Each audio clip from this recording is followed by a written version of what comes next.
তাহলে আপনারা বুঝতে পারবেন যে একটা প্রোফাইল কিন্তু একদিনেই ডেভেলপ হয় না, তাই না? তো একটা প্রোফাইল যেহেতু একদিনে ডেভেলপ হয় না, তো তাহলে আমাদেরকে যে বিষয়টা করতে হবে যে আমাদেরকে প্রোফাইলটা ধীরে ধীরে বিল্ড করতে হবে, যাতে আমাদের প্রোফাইলটা দেখতে অনেক ভালো হয়, বা দেখা যাচ্ছে ক্লায়েন্টরা আমাদের প্রোফাইলটাকে দেখে বুঝতে পারে যে হ্যাঁ, এই প্রোফাইলটা থেকে বা এই প্রোফাইলের যে পার্সনটা আছে উনি আসলে অথেন্টিক, এবং তার কাছ থেকে আমরা সার্ভিসটা নিলে অবশ্যই ভালো একটা সার্ভিস আমরা পাবো। তো এই বিষয়টা অবশ্যই আমাদেরকে এনশিওর করতে হবে যে আমাদের প্রোফাইলটা যেন আহ, দেখতে ভালো হয়, বা দেখা যাচ্ছে আমাদের প্রোফাইলের গ্রোথটা যেন ভালো হয়। তো এই কারণেই আমরা প্রথমে একটু ফাইবার অ্যাকাউন্টটা আমরা ক্রিয়েট করে নিব, এবং দেখা যাচ্ছে ধীরে ধীরে আমাদের ফাইবার প্রোফাইল বা আমাদের ফাইবার গিগের মার্কেটিং করব। পাশাপাশি আমরা আরো নতুন নতুন বিষয় শিখব। আর আমরা যে ফাইবারে খালি হাতে যাচ্ছি এরকম কিন্তু না, আমরা বিগত কয়েকদিন যাবত ডেটা এন্ট্রি এবং ডেটা এন্ট্রি রিলেটেড যত কাজ হয়, এবং লাইভ প্রজেক্ট বা দেখা যাচ্ছে যে ডেটা এন্ট্রিতে ক্লায়েন্ট আপনাদেরকে যে ধরনের কাজ দিবে, এই বিষয়গুলো কিন্তু আমরা শিখে তারপরে কিন্তু ফাইবারে যাচ্ছি, তাই না? জি জি স্যার। জি স্যার। জি, ঠিক আছে। জি স্যার। জি স্যার। আচ্ছা, তো যার কারণে ফাইবার অ্যাকাউন্টটা আমরা ক্রিয়েট করে নিই, এবং ফাইবার অ্যাকাউন্টের প্রতিদিনই কিছু না কিছু কাজ করি, একটু ধীরে ধীরে আমাদের ফাইবারে দেখা যাচ্ছে ফাইবার অ্যাকাউন্টটাকে আমরা একটু গ্রো করব। তো যার কারণে আজকে ফাইবার অ্যাকাউন্টটা ক্রিয়েট করা। তো এই ক্ষেত্রে টার্মস অ্যান্ড কন্ডিশন বা দেখা যাচ্ছে যে এখানে পলিসির কিছু বিষয় আছে ফাইবারে। এরা যেহেতু এখানে কাজকর্ম এবং দেখা যাচ্ছে যে পেমেন্ট মেথড বা দেখা যাচ্ছে টাকা পয়সার কিছু বিষয় আছে, তো ফাইবার তাদের রুলগুলোকে খুব স্ট্রিক্টলি ফলো করে। এবং ফাইবারের যে ইউজার আছে তাদেরকে তারা খুবই মানে স্ট্রিক্টলি তারা মডারেট করে, এবং তাদের উপর তারা খুবই কঠিনভাবে নজর রাখে। তো এটার অনেক বড় একটা সুবিধাও আছে এবং একটা অসুবিধাও আছে। সেটা হচ্ছে যে আপনারা ফাইবার থেকে যদি ক্লায়েন্টের সাথে বাইরে যদি নক করতে চান বা কাজ করতে চান, সেক্ষেত্রে আপনাদের অনেকটা প্রবলেম হয়, বা দেখা যাচ্ছে আপনারা তাদের সাথে খুঁজে পান না, বা তাদেরকে ফাইবারের বাইরে তাদেরকে আর খুঁজে পাওয়া খুব কঠিন হয়ে যায়। কিন্তু অনেক মার্কেট প্লেস এমন ছিল যারা এই রুলটাকে স্ট্রিক্টলি ফলো করে নাই, যার ফলে কি হয়েছে যে ক্লায়েন্ট এবং সেলার বা দেখা যাচ্ছে বায়ার এবং সেলার দুইজনই ওই মার্কেট প্লেস থেকে বের হয়ে আসছে, এবং দেখা যাচ্ছে মার্কেট প্লেসের বাইরে তারা কথা বলে বা তাদের ডিলগুলোকে সেট আপ করে সেখান থেকে তারা সার্ভিস নিয়েছে এবং সেখান থেকে পেমেন্ট করেছে। এতে করে ওই মার্কেট প্লেসগুলোর প্রচুর লস হয়ে গেছে, এবং দেখা যাচ্ছে অনেক মার্কেট প্লেস বন্ধও হয়ে গেছে। আচ্ছা, আর ফাইবার যে কাজটা করে এই বিষয়টাকে খুবই স্ট্রিক্টলি ফলো করে যে আপনি যাতে ক্লায়েন্টের সাথে কোনো পার্সোনাল ইনফরমেশন বা দেখাচ্ছে যে ফাইবারের বাইরে যাতে তার সাথে আপনি মিট আপ বা দেখাচ্ছে তার সাথে কোনোভাবেই কমিউনিকেট করতে না পারেন। তো এর ফলে অবশ্যই ফাইবারের অনেক লাভ হয়েছে, কারণ ফাইবারে এখানে ফাইবার অবশ্যই আপনি যে কাজটাই করবেন যে পেমেন্টটাই পাবেন সেখান থেকে 20% সে কেটে নিবে। আচ্ছা, তো এটা একটা বিষয়। আর দ্বিতীয় যে বিষয়টা, ফাইবারে এখানে প্রচুর পরিমাণ ইউজার এবং দেখা যাচ্ছে প্রচুর পরিমাণ বায়ার এখানে বৃদ্ধি পাইছে। তো এইটা হচ্ছে ফাইবার, এবং দেখা যাচ্ছে যে ফাইবার এই কারণেই তাদের টার্মস অ্যান্ড কন্ডিশন গুলো খুবই স্ট্রিক্টলি ফলো করে। আচ্ছা, পরবর্তী যে বিষয়টা সেটা হচ্ছে যে আপনারা কোনো পার্সোনাল ইনফরমেশন ফাইবারের ইনবক্সে, অর্থাৎ আপনি যখন ক্লায়েন্টের সাথে পার্সোনালি কথা বলছেন, অর্থাৎ ক্লায়েন্ট আপনাকে অর্ডার করে নাই বা দেখা যাচ্ছে ক্লায়েন্ট আপনাকে অর্ডার করার জন্য আসে নাই, বা অর্ডার বক্স বা অর্ডার পেজে ক্লায়েন্ট যখন আসে নাই, তখন তার সাথে মেসেজে আপনি কোনো পার্সোনাল ইনফরমেশন শেয়ার করতে পারবেন না। ফাইবার আপনাকে ওয়ার্নিং দিবে, প্লাস দেখা যাচ্ছে আপনাকে ব্যান করেও দিতে পারে। আচ্ছা, আইপি শেয়ারিং এর যে বিষয়টা আছে এটা আমি আপনাদেরকে একটু ক্লিয়ার করি। আইপি শেয়ারিং বা দেখা যাচ্ছে যে আমরা একই পিসি থেকে দুইটা অ্যাকাউন্ট চালাতে পারবো কিনা, এই বিষয়গুলো আমি একটু সুন্দরভাবে ক্লিয়ার করে দিই, আপনারা একটু মনোযোগ দিয়ে শুনবেন। কারণ এই প্রশ্নগুলো পরবর্তীতে অ্যারাইজ হবে এবং দেখা যাচ্ছে অনেকেই এই কাজগুলো করে অ্যাকাউন্টটা ব্যান করে ফেলবে। তো যার কারণেই প্রথমে একটু ভালোভাবে বলে দিই, যাতে পরবর্তীতে আপনাদের আর এই প্রবলেমটা না হয়। যখন একটা পিসিতে ফাইবার অ্যাকাউন্ট চালাবেন, অর্থাৎ একটা পিসিতে একটা ফাইবার অ্যাকাউন্ট আপনি অ্যাট এ টাইম চালাতে পারেন। আপনি যদি আপনার পিসিতে বা আপনার ডিভাইসে দুইটা ব্রাউজারে দুইটা ফাইবার অ্যাকাউন্ট লগ ইন করেন, দুইটা অ্যাকাউন্টই বন্ধ হয়ে যাওয়ার পসিবিলিটি আছে, এবং এটা খুবই রিস্কি। অর্থাৎ অ্যাট এ টাইম একটা পিসিতে দুইটা ফাইবার অ্যাকাউন্ট কন্টিনিউয়াসলি চালানো যাবে না। তো কি করা এক্ষেত্রে কি যেটা হতে পারে যে আপনি হয়তো একটা অ্যাকাউন্ট চালাচ্ছেন, ওইটা হয়তো কোনো কারণে সমস্যা হলো বা আপনি ওই অ্যাকাউন্টটা চালাতে চাচ্ছেন না, সিম্পলি অ্যাকাউন্টটা লগ ইন করে দিবেন। আপনার এক্সট্রা একটা কেয়ার হিসেবে আপনার ব্রাউজারটা আপনি ক্লিয়ার করে দেবেন, অর্থাৎ ব্রাউজিং এর হিস্ট্রিটা ক্লিয়ার করে দিবেন। পরবর্তীতে অন্য একটা অ্যাকাউন্ট ক্রিয়েট করেন বা অন্য একটা আইডিতে লগ ইন করেন, আশা করি কোনো প্রবলেম হবে না। বুঝতে পারছেন বিষয়টা? স্যার বুঝতে পারছি। তবে স্যার আমাদের যদি গতকালকে যেটা একটা বলা হলো স্যার, জি। যে আমাদের যে হচ্ছে ল্যাপটপ বা পিসি যদি আমরা সেল করে দিই, তাহলে নতুন যে না, ওটা ল্যাপটপটা ওটা মানে ওটা প্রবলেম ওটাতে হবে কি না। ওটা প্রবলেম হবে না, ওটা একটু সম্ভবত উনি কোনো কারণে একটু অন্যভাবে বলেছেন বা দেখাচ্ছে একটু বলতে হয়তো একটু উল্টা পাল্টা হয়েছে। তো আমি এটা বলি যে আমার যে তিনটা পিসি আছে, তো আমার একটা পিসি আছে ওইটাতে আমি সব ধরনের আইডি লগ ইন করি, বা দেখাচ্ছে অনেক সময় স্টুডেন্টরা বলে স্যার আমার আইডিতে একটু প্রবলেম হচ্ছে, একটু লগ ইন করে একটু দেখেন। আমি তাদের আইডিতে লগ ইন করেছি এবং দেখাচ্ছে আজ পর্যন্ত কোনো প্রবলেম হয় না, 6টা 7টা আইডিতে আমি লগ ইন করেছি। কিন্তু সতর্কতা হিসেবে আমি যে কাজটা করেছি যে ওখান থেকে শুধু তাদের ওই ব্রাউজিং হিস্ট্রিটা ক্লিয়ার করেছি এবং প্রিভিয়াস যে অ্যাকাউন্টটা ছিল ওইটা হচ্ছে আমি ডিলিট করে দিয়েছি, বা দেখাচ্ছে যে ওইটা ওখান থেকে লগ আউট করে ওই হিস্ট্রিটা ক্লিয়ার করে দিয়েছি। এখন পর্যন্ত আমার কোনো প্রবলেম হয় নাই। আরেকটা কোশ্চেন ছিল যে আমরা যে রাউটারটা ইউজ করি, দেখা যাচ্ছে যে আমাদের পিসিতে যেটা ফাইবার লগইন আছে, ওটা আমি ফোনেও লগ ইন করলাম অ্যাপস এর মাধ্যমে। জি। সেক্ষেত্রে একই একই রাউটারে মানে একই ব্যান্ডউইথে আমি দুটো ইউজ করতেছি, এক্ষেত্রে কোনো প্রবলেম হবে কিনা? এক্ষেত্রে ডিভাইস কিন্তু দুইটা আলাদা। আচ্ছা, এক্ষেত্রে কোনো প্রবলেম হবে না, কারণ আপনি যখন ফাইবারে অ্যাপ যেটা ইনস্টল করেছেন আপনার ফোনে, তো ফাইবার ওটা সেটা কিন্তু ফাইবার জানে যে আপনি এটা অ্যাপ দিয়ে ইউজ করতেছেন, কারণ আপনি হয়তো ডিভাইস থেকে একটু দূরে আছেন বা দেখা যাচ্ছে আপনার ডিভাইস থেকে আপনি কানেক্টেড নাই, এই কারণে ফোন দিয়ে আপনি ওটা ইউজ করতেছেন। কারণ ফাইবার সে জানে যে আপনি কিন্তু ফোন দিয়ে ফাইবারের সার্ভিস সেল করবেন না, তাই না? আপনি ফাইবারে কিন্তু ফোন দিয়ে কাজ করতে পারবেন না, ফাইবার এটা জানে। ফাইবার জাস্ট আপনাকে, কমিউনিকেশন করার জন্য। হ্যাঁ, ফাইবার আপনাকে অ্যাপটা দিয়েছে যে আপনি ওটাতে কমিউনিকেট করবেন বাইরের সাথে, বা কেউ যদি নক দেয় ইনস্ট্যান্ট যাতে আপনি রিপ্লে করতে পারেন, এই বিষয়টা। অথবা দেখা যাচ্ছে এইটুকু সময় আপনাকে দেয় যে আপনি ফোন থেকে উঠে গিয়ে পিসিতে গিয়ে আপনার পিসিটা ওপেন করে ওখান থেকে কাজটা করে তাকে সাবমিট করলেন। এইটুকু, এটা বিষয় ফাইবারটা জানে, সমস্যা নেই।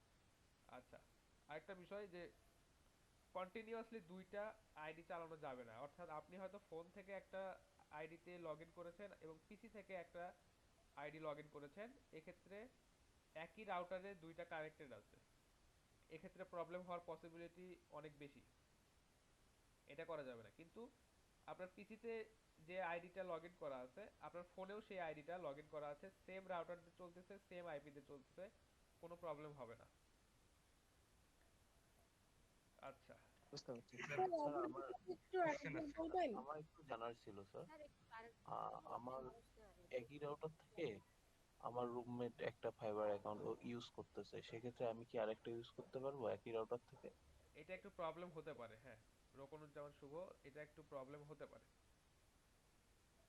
কিন্তু কালকে কালকে বিষয়টা বললো যে হচ্ছে যতক্ষণ না পর্যন্ত সেম আইপি ইউজ করে আমি আরেকজনকে যদি অর্ডার করি, হ্যাঁ, তো অর্ডার করে যদি রিভিউ দেয় তখন সেটা ওনারা ট্র্যাক করে যে একই সেক্ষেত্রে আইপি ইউজ করতেছে সেক্ষেত্রে না। 100% প্রবলেম হবে, সেই ক্ষেত্রে 100% প্রবলেম হবে এবং দুইটা আইডি বন্ধ করে দেওয়া হবে।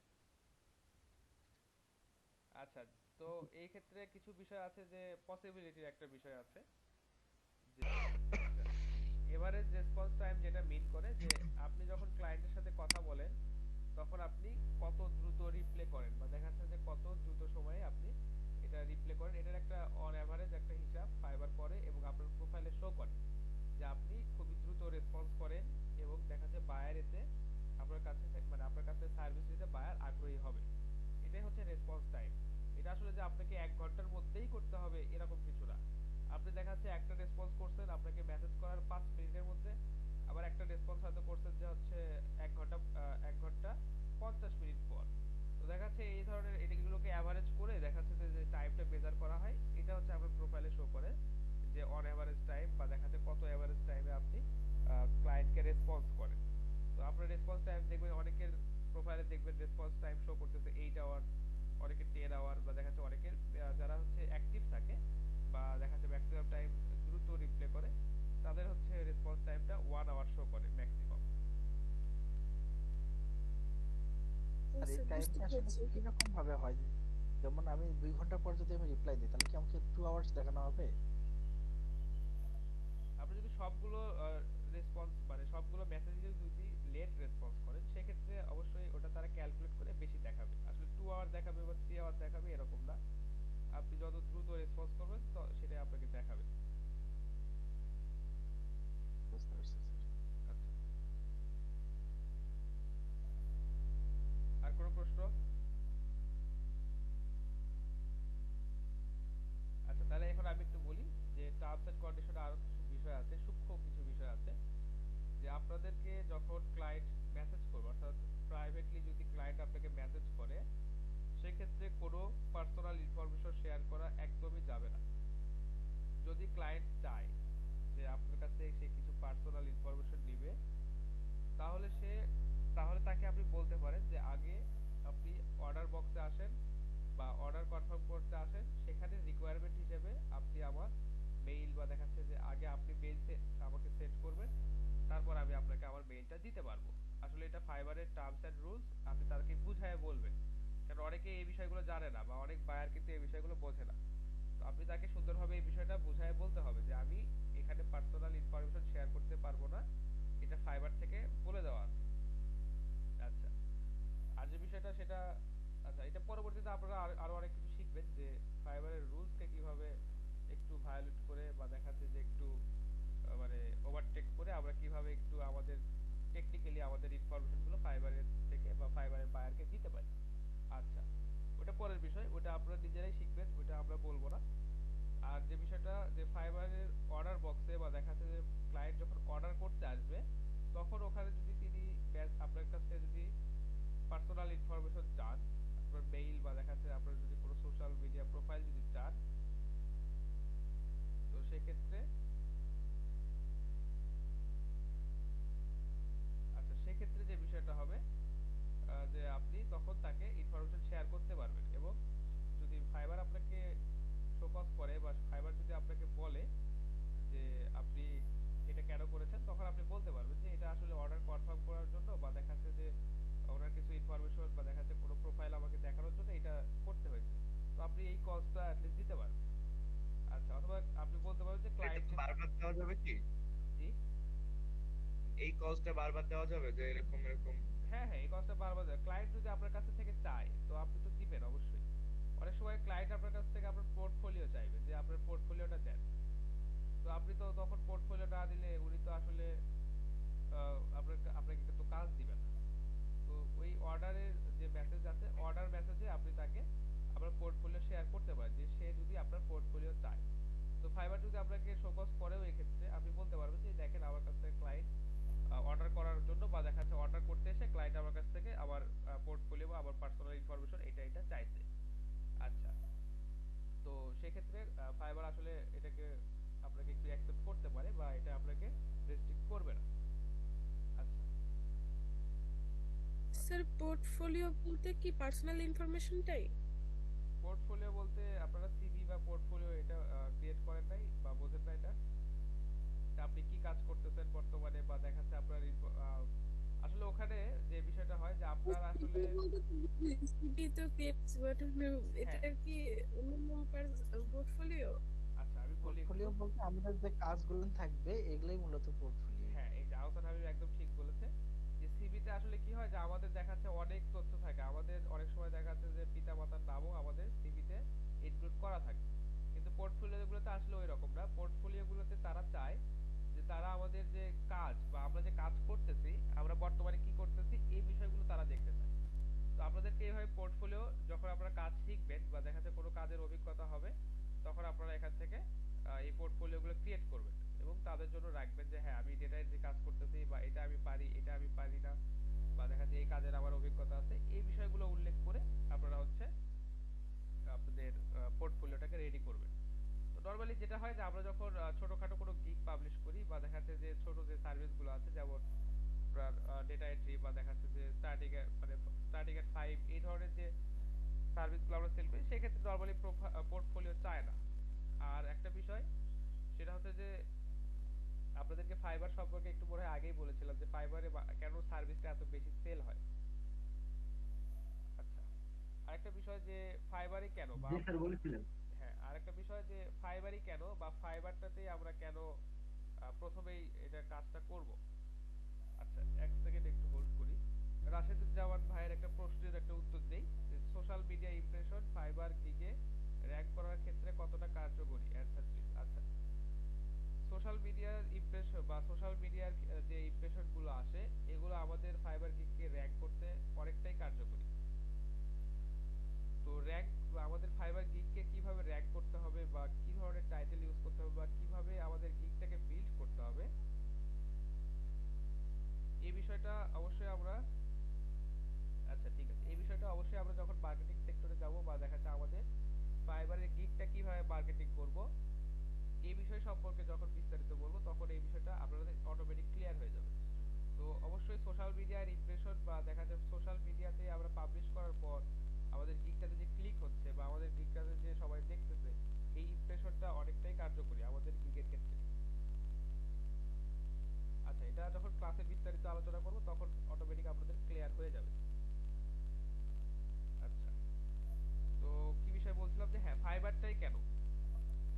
তো ফাইবারটা এই কারণেই যে ফাইবার আমাদেরকে যে সুবিধাটা দিচ্ছে যে ফাইবারে প্রথমত প্রচুর সেলার, এবং এখানে প্রচুর সেলার মানে এই না যে এখানে আপনারা সেল করতে পারবেন, এখানে যে যেরকম প্রচুর সেলার আছে এখানে সেরকম প্রচুর বায়ার আছে।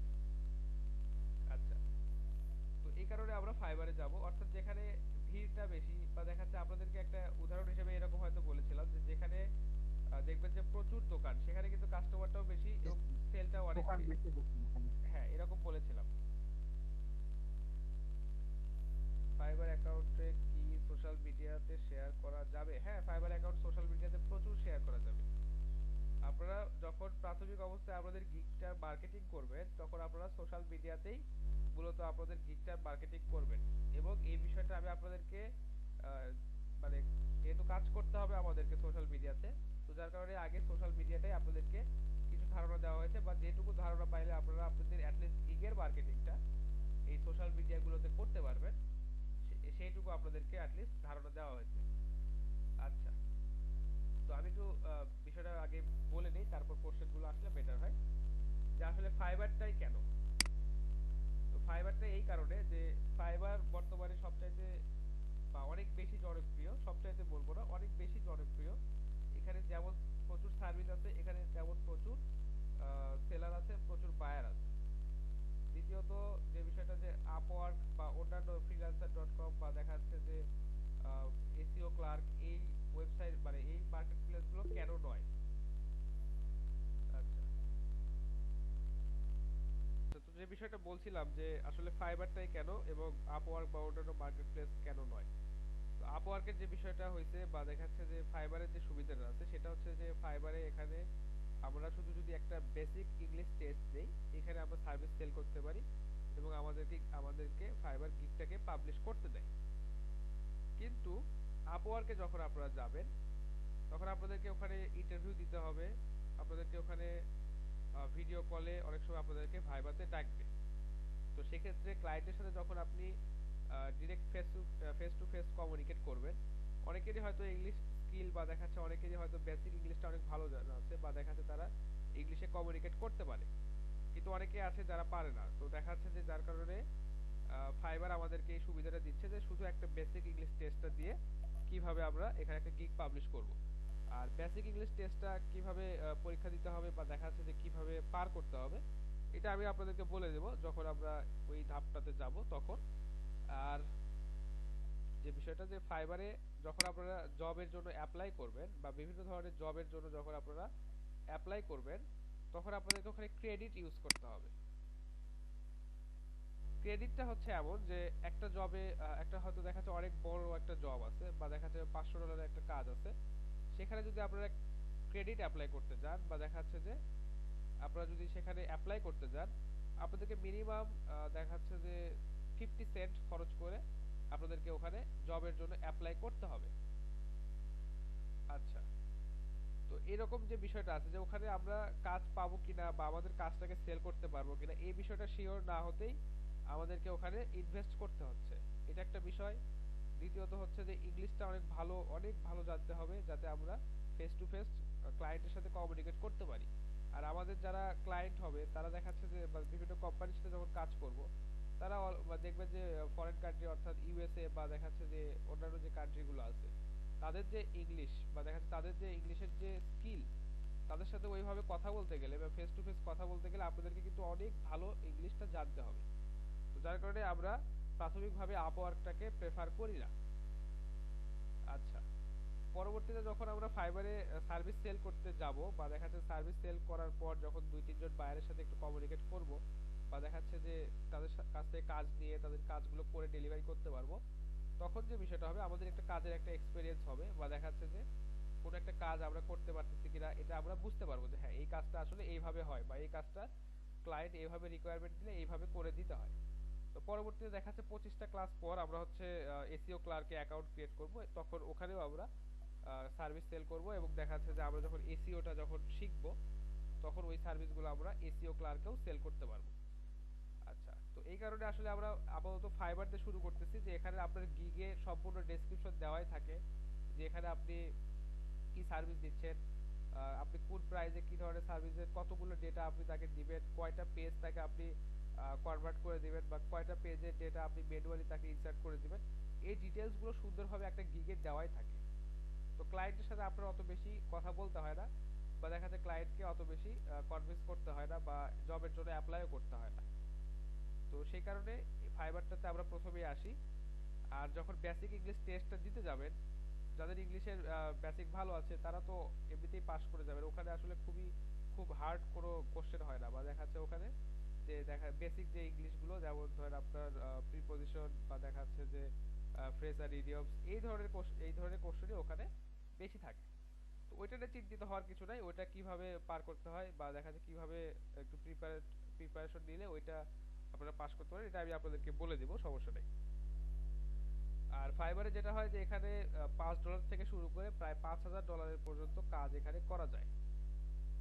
তো যার কারণে আসলে ফাইবারটাকে আমরা মেইনলি চুজ করি যে হ্যাঁ আমরা যেহেতু প্রথম বা প্রাথমিক অবস্থায় এখানে আসছি, আমরা ছোটখাটো কাজ দিয়ে এখানে শুরু করি, পরবর্তীতে ইনশাল্লাহ দেখা যাচ্ছে যদি আমাদের এক্সপিরিয়েন্স হয় আমরা অনেক বড় কাজও এখান থেকে করতে পারবো।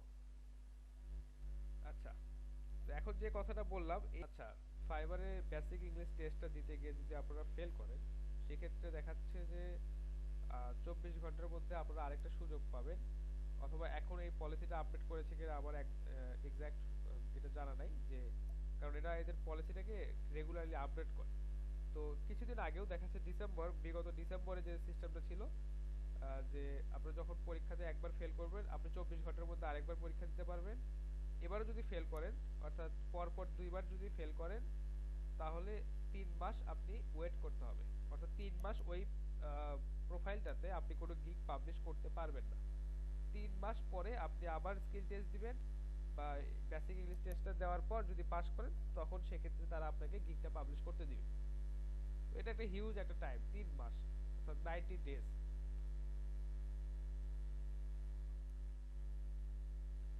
আচ্ছা, আমার কথা কি শোনা যাচ্ছে? স্যার আমি শুনতে পাচ্ছি না। আচ্ছা ঠিক, শুনতে পাচ্ছেন না বাকিরা? জি স্যার, এখন শোনা যাচ্ছে। আচ্ছা, ইন্টারনেট কানেকশনটা একটু আনস্টেবল হয়েছিল যার কারণে আমি আপনাদেরকে জিজ্ঞেস করলাম যে আসলে শোনা যাচ্ছে কিনা। আচ্ছা, তো এখন আশা করি প্রবলেমটা ক্লিয়ার হচ্ছে, তাই না? বেসিক ইংলিশ টেস্টে যদি ফেল করেন তো যে সেই বিষয়টা কি শুনতে পাইছেন আপনারা? স্যার স্যার ওটা আবার আরেকবার বলুন। একটু ভালো হয় স্যার। আচ্ছা আচ্ছা, বেসিক ইংলিশ টেস্টের যে বিষয়টা যে আপনারা যদি ফেল করেন আপনাদেরকে 90 দিন পরে আবার পরীক্ষা দিতে হবে, অর্থাৎ 90 দিন আপনাদেরকে ওয়েট করতে হবে। তো আমাদের কোর্সের ডিউরেশন হচ্ছে 50 দিন, আর আপনাকে স্যার কি বললেন আরেকবার একটু বলুন, আমি ডিসকানেক্ট হয়ে গেছিলাম। আচ্ছা, যে বিষয়টা বললাম যে ফাইবারে যদি বেসিক ইংলিশ টেস্টে আপনারা যদি ফেল করেন তাহলে আপনাদেরকে 90 দিন ওয়েট করতে হবে, অর্থাৎ 90 দিনের মধ্যে আপনি আর কোনো গিগ পাবলিশ করতে পারবেন না ওই প্রোফাইলটা থেকে। বুঝতে পারছেন? জি স্যার বুঝতে পারছি, জি তবে স্যার যে বুঝতে গিগুলো পেরেছি। থাকবে এই গিগুলোতে কোনো সমস্যা হবে না তাই না তো স্যার? না, গিগগুলো যদি আপনি পাবলিশ করেই থাকেন তাহলে তার প্রবলেম হওয়ার মানে সেগুলোতে প্রবলেম হবে না। কারণটা হচ্ছে যে ফাইবারে যদি আপনি একবার ইংলিশ টেস্টটা দেন এরপরে আপনি যদি গিগটা পাবলিশ করেন তাহলে দেখাচ্ছে আর আগামী 90 দিন অর্থাৎ আগামী 3 মাসের মধ্যে আপনি যত গিগই পাবলিশ করেন আপনাকে আর এক্সামটা দিতে হবে না। অর্থাৎ একবার এক্সামে পাস করলে আপনি আগামী 3 মাস ফাইবারে গিগ পাবলিশ করতে পারবেন। সেক্ষেত্রে স্যার 3 মাস পর পর কি ইংলিশ পরীক্ষা দিতে হয়? হ্যাঁ, 3 মাস পরে আবার দিতে হবে।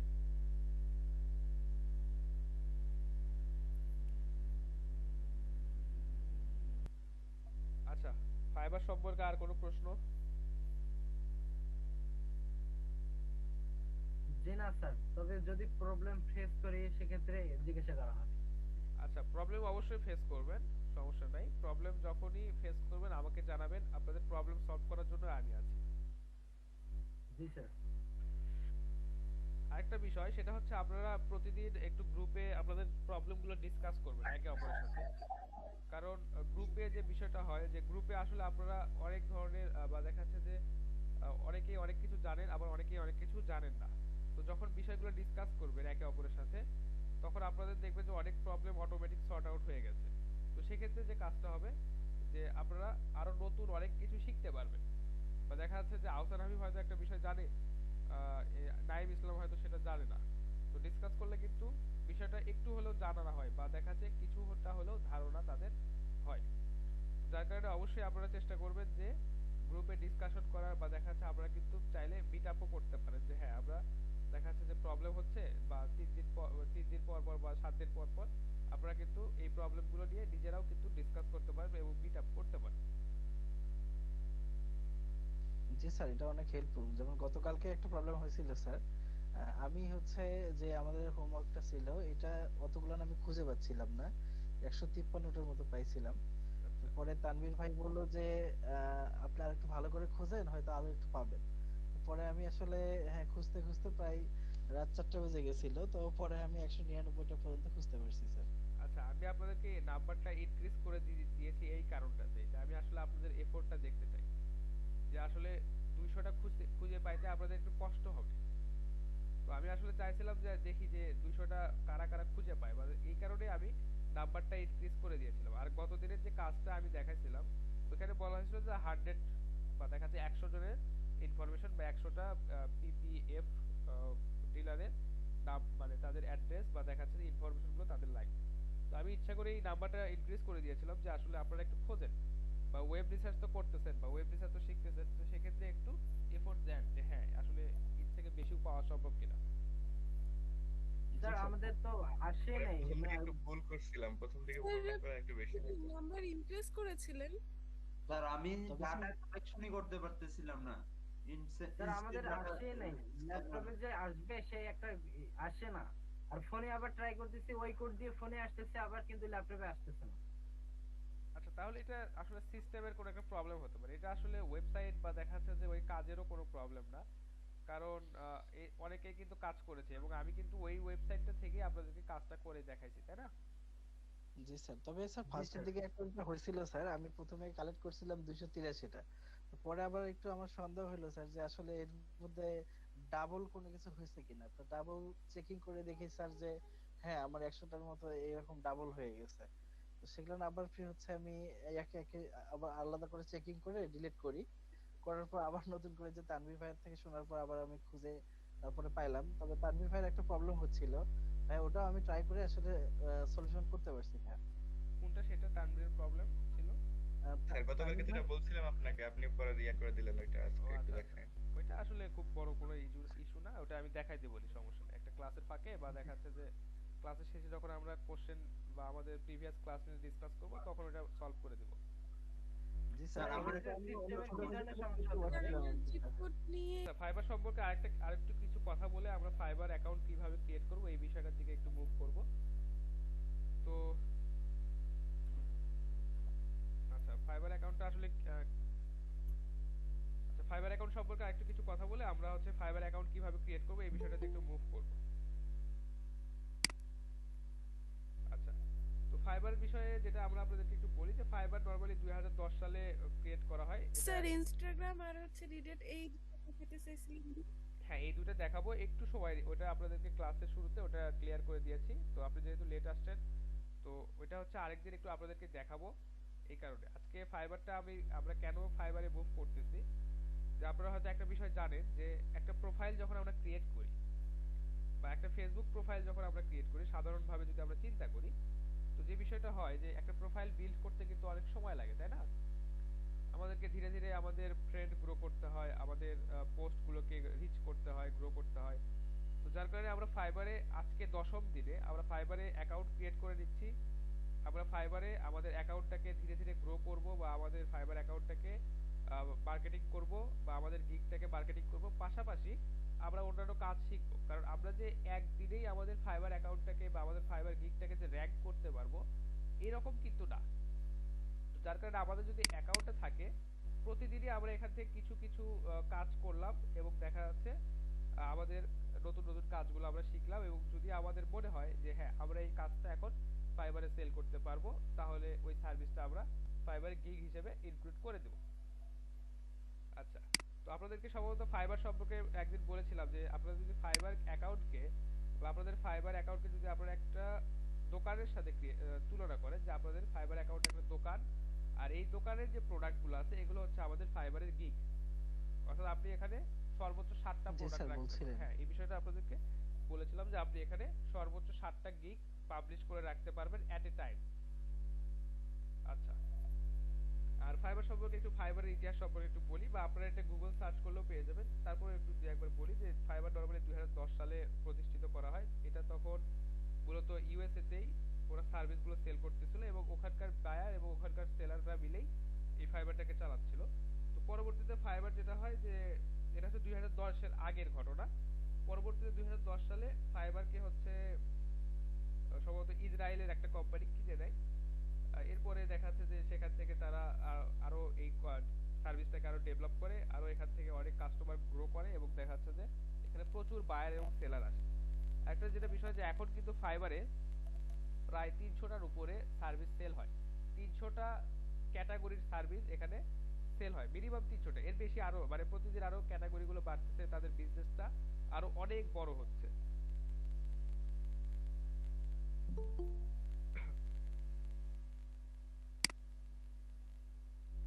তো ফাইবারে যদি আমরা এখানে ফাইবার যদি জয়েন করি, বা আমরা যদি ফাইবারে কাজ করতে চাই, তো তাহলে কিন্তু আমাদের জন্য এটা একটা অনেক বড় অপরচুনিটি, কারণ এখানে প্রায় 300টার উপরে ক্যাটাগরি।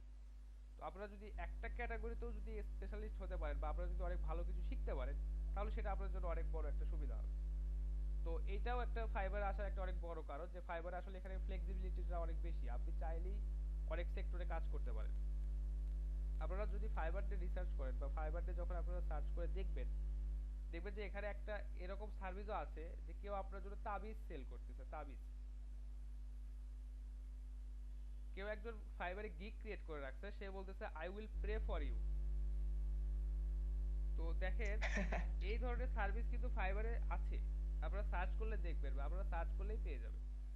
আচ্ছা, তো আমরা ওই ওই ধরনের হ্যাঁ, ওই ধরনের ফালতু সার্ভিস আমরা সেল করবো না। আমরা যেটা জেনুইন, বা যে সার্ভিসগুলো আসলেই এখানে প্রোভাইড করা যায়, বা অনেক দিন যাবত এখানে আমরা সেল করতে পারবো, এই ধরনের সার্ভিস বা এই ধরনের কাজগুলো আমরা শিখবো। আর আমরা অবশ্যই কাজ শিখবো, এবং কাজের পাশাপাশি স্কিল ডেভেলপ করব, এবং অবশ্যই এখান থেকে সেল করতে হবে। কারণ আপনি অনেক ভালো একজন ডিজিটাল মার্কেটিং এক্সপার্ট, কিন্তু কেউ এটা জানলো না, তাহলে আপনার সার্ভিসটা সেল হবে না। অর্থাৎ আপনার যে আউটকামটা, এইটা আসলে কোনো কিছুতেই আসলো না, বা আপনি আসলে শো করতে পারলেন যে হ্যাঁ আমি আসলে এখান থেকে এই আউটকামটা নিয়ে আসছি। তো অবশ্যই আপনাকে কাজও জানতে হবে, আপনার প্রচারটাও আপনাকে চালাতে হবে। আচ্ছা, আর যে বিষয় আর কি বলবো ফাইবার সম্পর্কে, এই তো আরো হচ্ছে যে বিষয়টা, যে ফাইবারে যখন যে গিগটা আছে, এটা হচ্ছে আপনাদের সার্ভিসকে রিপ্রেজেন্ট করে। আর ফাইবারে একটা বিষয় যে আপনারা হয়তো অনেকেই গ্রাফিক্স জানেন, কেউ হয়তো ওয়েব ডেভেলপমেন্ট জানেন, আবার দেখা যাচ্ছে কেউ হয়তো ডিজিটাল মার্কেটিং শিখতেছেন। তো এই ক্ষেত্রে আমি যেটা সাজেস্ট করব, যে একটা প্রোফাইল বা একটা গিগ, বা একটা প্রোফাইলে একই ধরনের গিগ থাকাটাই সবচেয়ে বেটার। আপনি একটা প্রোফাইল থেকে ডিজিটাল মার্কেটিং করতেছেন, বা দেখা যাচ্ছে যে ডেটা এন্ট্রি কাজ করতেছেন, একটা প্রোফাইল থেকেই লোগো ডিজাইন করতেছেন, আবার দেখা যাচ্ছে যে একটা প্রোফাইল থেকেই ওয়েব ডেভেলপমেন্টের কাজ করতেছেন। এটা আসলে খুব একটা ভালো দেখায় না, বা দেখা যাচ্ছে যে খুব ভালো একটা আউটপুট বা ভালো একটা রেজাল্ট এখান থেকে আসে না। তো যার কারণে আপনাদেরকে সাজেস্ট করব যে আপনারা যে কাজটাই করেন, আগে আপনাদের ফোকাসটাকে ফিক্স করেন, এবং সেই অনুযায়ী আপনারা কাজ করা শুরু করেন। আচ্ছা, আপনার প্রোফাইলটা আসলে বাইরে থেকে দেখে বোঝার উপায় নাই যে আপনি কাজ আসলে পারেন কি কাজ আসলে পারেন না। তো যার কারণে ক্লায়েন্ট অনেক সময় আপনাদেরকে বিশ্বাস করতে চায় না। তো এই যে একটা আমি যে ডেটা এন্ট্রি লিখে যে সার্ভিসটা সার্চ দিলাম, দেখেন এনার প্রোফাইল বা দেখাচ্ছে যে এই গিগটা যদি আমরা দেখি, তাহলে কিন্তু এখান থেকে আমরা বুঝতে পারতেছি যে এই প্রোফাইলটা বা এই যে প্রোফাইলের মালিক বা ইনি যে সার্ভিস সেল করতেছে, ইনি কিন্তু আসলে ভ্যালিড বা দেখাচ্ছে ইনি প্রচুর সার্ভিস সেল করেন বা ইনি কাজগুলো আসলে পারেন। তো এটা আমরা কি দেখে বুঝতেছি একটু বলেন তো?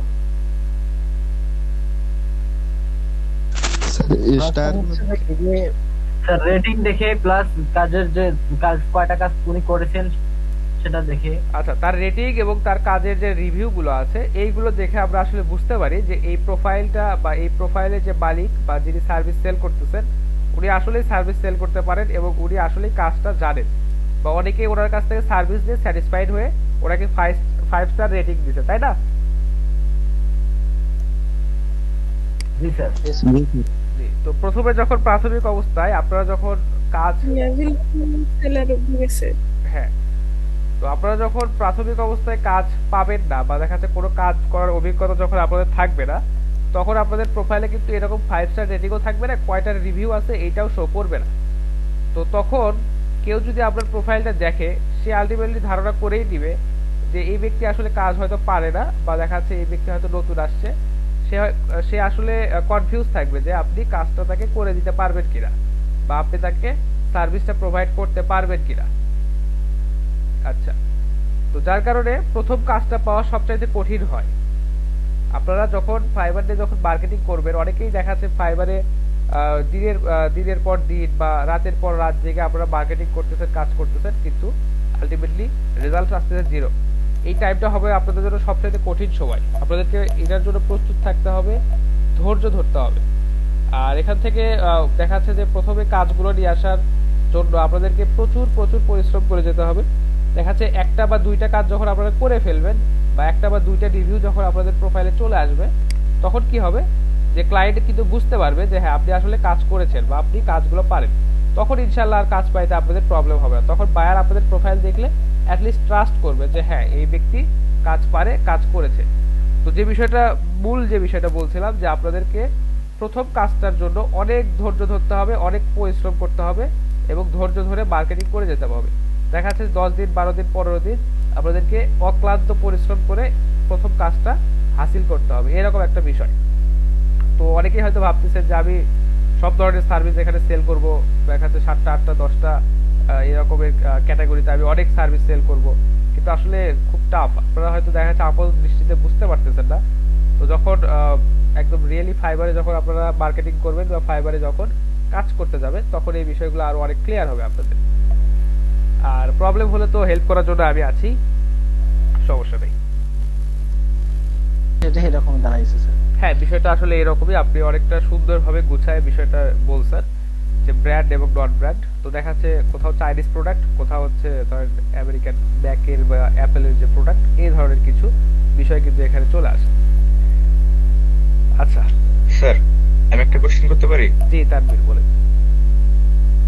স্যার, কোশ্চেনটা একটু আউটসাইডেড হইলে পরেও মানে একটু ইয়ে আছে, সেটা হচ্ছে যে স্যার আমি ব্যক্তিগতভাবে কিছু কাজ হচ্ছে একটু টার্গেট নিয়ে বা হচ্ছে একটা গোল সেট করে সেটা করতে পছন্দ করি। আচ্ছা তো স্যার মেইনলি যে একটা তো ফাইবারের ব্যাপারে বা ফ্রিল্যান্সিং যেটা আমরা শুরু করতেছি প্রফেশনালি, তো এখান থেকে হচ্ছে আমাদের কেমন একটা টার্গেট বা এমন একটা গোল থাকলে পরে আমরা বলতে পারি যে না হচ্ছে আমরা এই কাজটা ঠিকভাবে করতেছি, যে আমরা এই মাসে এতগুলো অর্ডার পাইছি বা এতগুলো হচ্ছে আমি মানে আমার ইনকাম আসছে বা অর্ডার পাইছি বা এই ধরনের বিষয়গুলো কিরকম গোল হলে পরে আমাদের জন্য মানে আমরা স্যাটিসফাই হতে পারি, এটা আমার ব্যক্তিগতভাবে করছি।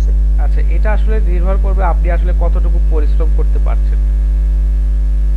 আচ্ছা, এক্ষেত্রে একটা বিষয় তাদের নির্ভর করবে, কিন্তু স্যার আপনি একটু মানে বলেন, মানে ব্যাপারটা রেকমেন্ডেশন করেন যে এটা। আমি আপনাদেরকে একটা লাইভ একটা এক্সাম্পল দেখাই, দাঁড়ান। আপনারা দেখলে আরো ভালো বিষয়, এই বিষয়টা ভালো বুঝতে পারবেন।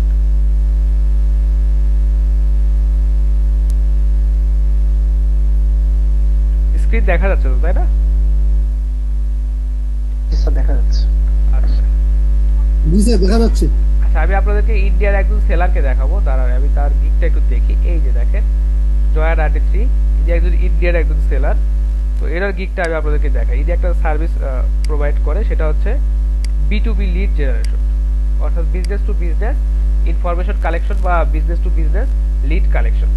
তো এই কাজটা ইনি করে থাকে। দেখেন উনি কি বলছে যে বেসিক যে ওনার প্যাকেজটা সিলভার প্যাকেজ, ওখানে উনি বলছে I will do web research and data entry 100 targeted leads. তো 100টা লিড উনি খুঁজে দিবেন, এখান থেকে উনি 4 দিন সময় নেবেন এবং দেখা যাচ্ছে যে $40 উনি চার্জ করবেন। তাহলে দেখেন ওনার বেসিকটা স্টার্টিং এট 40, কিন্তু আসলে কিন্তু প্রাথমিক অবস্থায় ওনার স্টার্টিংটা এমন ছিল না, কারণ উনি অনেকদিন যাবতই কাজ করেন। যখন দেখাচ্ছে যে ওনার হচ্ছে উনি যখন টপ লেভেল দেখাচ্ছে লেভেল 1 সেলারে চলে আসছেন, তখন কিন্তু ওনার এই সার্ভিসের প্রাইসিংটাও কিন্তু উনি ইনক্রিজ করেছেন, তাই না? আচ্ছা, তো যার কারণে আপনারাও কিন্তু পরবর্তীতে যখন আপনারা লেভেল 1 লেভেল 2 সেলার বা দেখা যাচ্ছে টপ লেভেল সেলার হবে, তখন আপনারা প্রাইসিংটাকে ইনক্রিজ করতে পারবেন। দেখেন ওনার যে ডায়মন্ড যে প্যাকেজটা আছে, এটা কত দেখছেন, $380। তো দেখা যাচ্ছে মান্থলি যদি উনি এরকম একটা কাজ করতে পারেন, তাহলে ওনার আর বাকি দেখা যাচ্ছে অনেক কাজের প্রেশার কিন্তু ওনার কমে যাবে। এখন দেখা যাচ্ছে আপনি যদি বেসিকের যদি 50টা বা বেসিকের যদি 10টা কাজ করেন আপনি, তো বেসিকের 10টা কাজ করলে আপনার 10টা ক্লায়েন্টের সাথে কমিউনিকেট করতে হবে, তারপর তাদের সাথে আপনাকে যোগাযোগ করতে হবে। এরপরে গিয়ে দেখাচ্ছে যে 10 ধরনের ওয়েবসাইট রিসার্চ করতে হবে এবং তারপর আপনাদেরকে এখান থেকে সার্ভিসটা তাদেরকে প্রোভাইড করতে হবে। তো সেক্ষেত্রে কিন্তু প্রেশারটা একরকম হবে। আর আপনি একজন ক্লায়েন্টের জন্য প্রিমিয়াম প্যাকেজের একটা $380 কাজ করতেছেন, একজন ক্লায়েন্টের টার্গেট বুঝে নিচ্ছেন, তার কাজ অনুযায়ী তাকে ডেলিভারি করতেছেন, আপনার প্রেশারটা কম হচ্ছে। এইভাবে আসলে আমাদেরকে টার্গেটগুলো ফিক্স করতে হবে, আমাদের প্রাইসিংটাও ফিক্স করতে হবে। যে হচ্ছে যে আমরা পরবর্তীতে আমাদের এই যে বেসিক প্যাকেজ বা স্ট্যান্ডার্ড প্যাকেজ এগুলোর হচ্ছে প্রাইস ইনক্রিজ করতে পারবো কিনা। তো দেখেন ইনার যখন অনেকগুলো সার্ভিস সেল হয়ে গেছে বা দেখাচ্ছে যখন লেভেল 1 লেভেল 2 তে যখন চলে আসছে, দেখাচ্ছে ওনার সার্ভিসের প্রাইসটাও কিন্তু ইনক্রিজ করে দিচ্ছে। তার কারণটা হচ্ছে যে যখন উনি লেভেল 1 সেলার হয়ে গেছেন, তখন সবাই বুঝে গেছে বা দেখাচ্ছে যে কোনো একজন বায়ার বা কেউ যখন ওনার কাছে আসছে, ওই বায়ারটা আসলে বুঝতে পারছে যে ইনি আসলে কাজ পারেন, অর্থাৎ উনি যে এনাকে ট্রাস্ট করতে পারেন, এটা তখন উনি বুঝে গেছেন।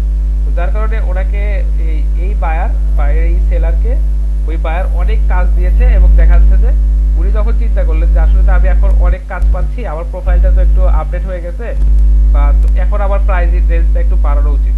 তো আপনারা যখন দেখেন I will do web research আর ডেটা এন্ট্রি 100 টার্গেটেড লিডস, এই সার্ভিসটা যখন প্রাথমিক অবস্থায় কেউ সেল দিচ্ছে বা যাদের প্রোফাইলে আসলে গিগটা মানে গিগের ইমপ্রেশনটা কম, বা দেখাচ্ছে যে যারা হয়তো লেভেল 1 সেলার না, তারা দেখেন যে এরকম 100টা করে লিড তারা হয়তো খুব বেশি হলে $5 বা $10 সেল করতেছে।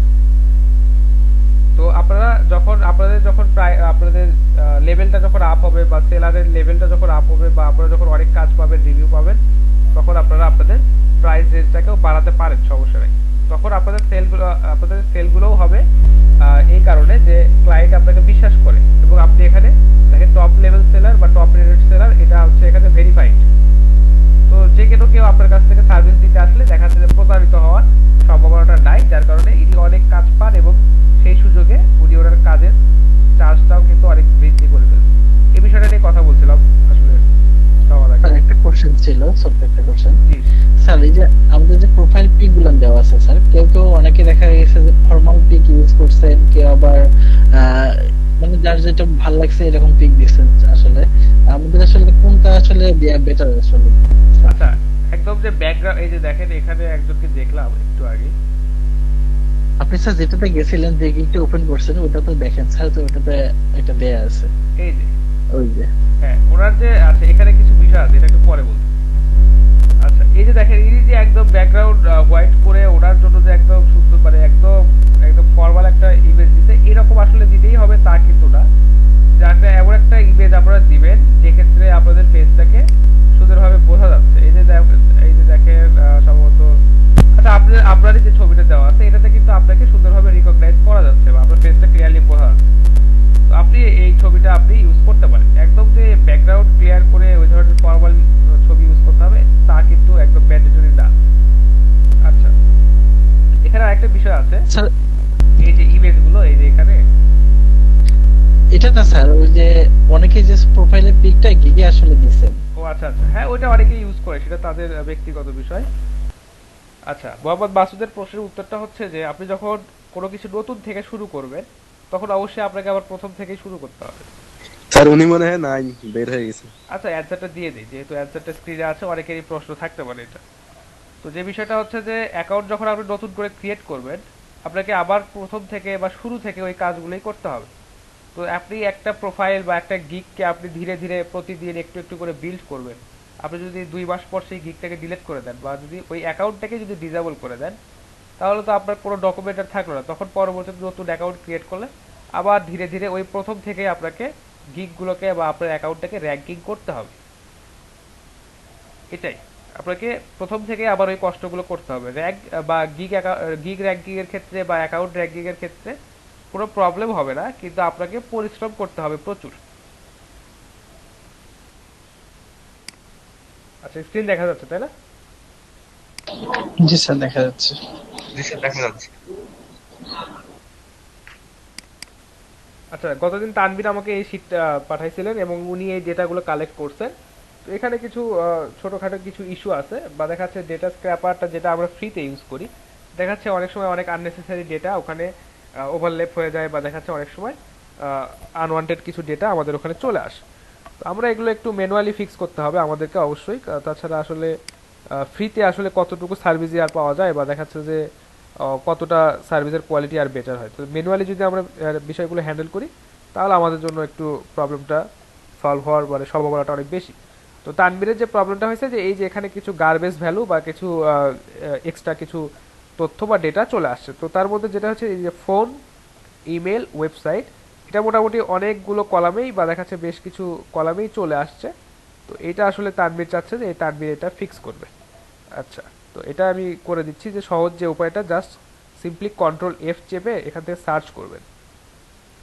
আচ্ছা সার্চ যদি নাও করতে পারেন, তো সেক্ষেত্রে সবচাইতে ভালো বিষয় যেটা হচ্ছে যে এক্স্যাক্টলি যেটাকে আপনারা ভ্যানিশ করতে চাচ্ছেন সবগুলো কলাম থেকে, ওইটাকে জাস্ট সিম্পলি সিলেক্ট করে নেবেন।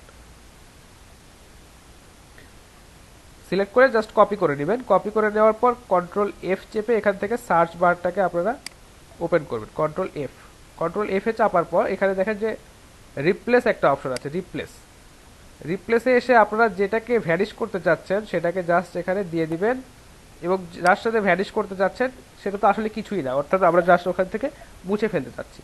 তো জাস্ট ওখানে কিছু না লিখে এখানে দেখেন যে রিপ্লেস অল অপশনটা আছে, ক্লিক করবেন, দেখবেন যে সবগুলো থেকেই ডেটাগুলো চলে যাবে। আচ্ছা একটু রিপ্লেস করতে একটু টাইম নিবে। আচ্ছা নট রেসপন্ডিং বলতেছে, অনেকগুলো ডেটা আছে তো একটু সময় লাগতে পারে।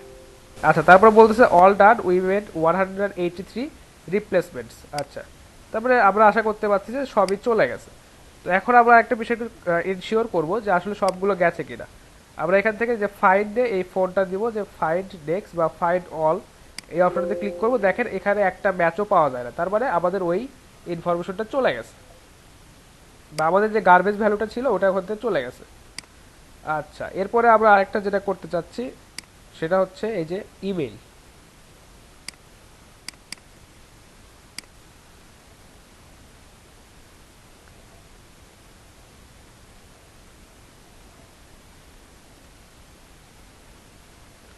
আচ্ছা সেম ওয়েতে জাস্ট এখান থেকে রিপ্লেস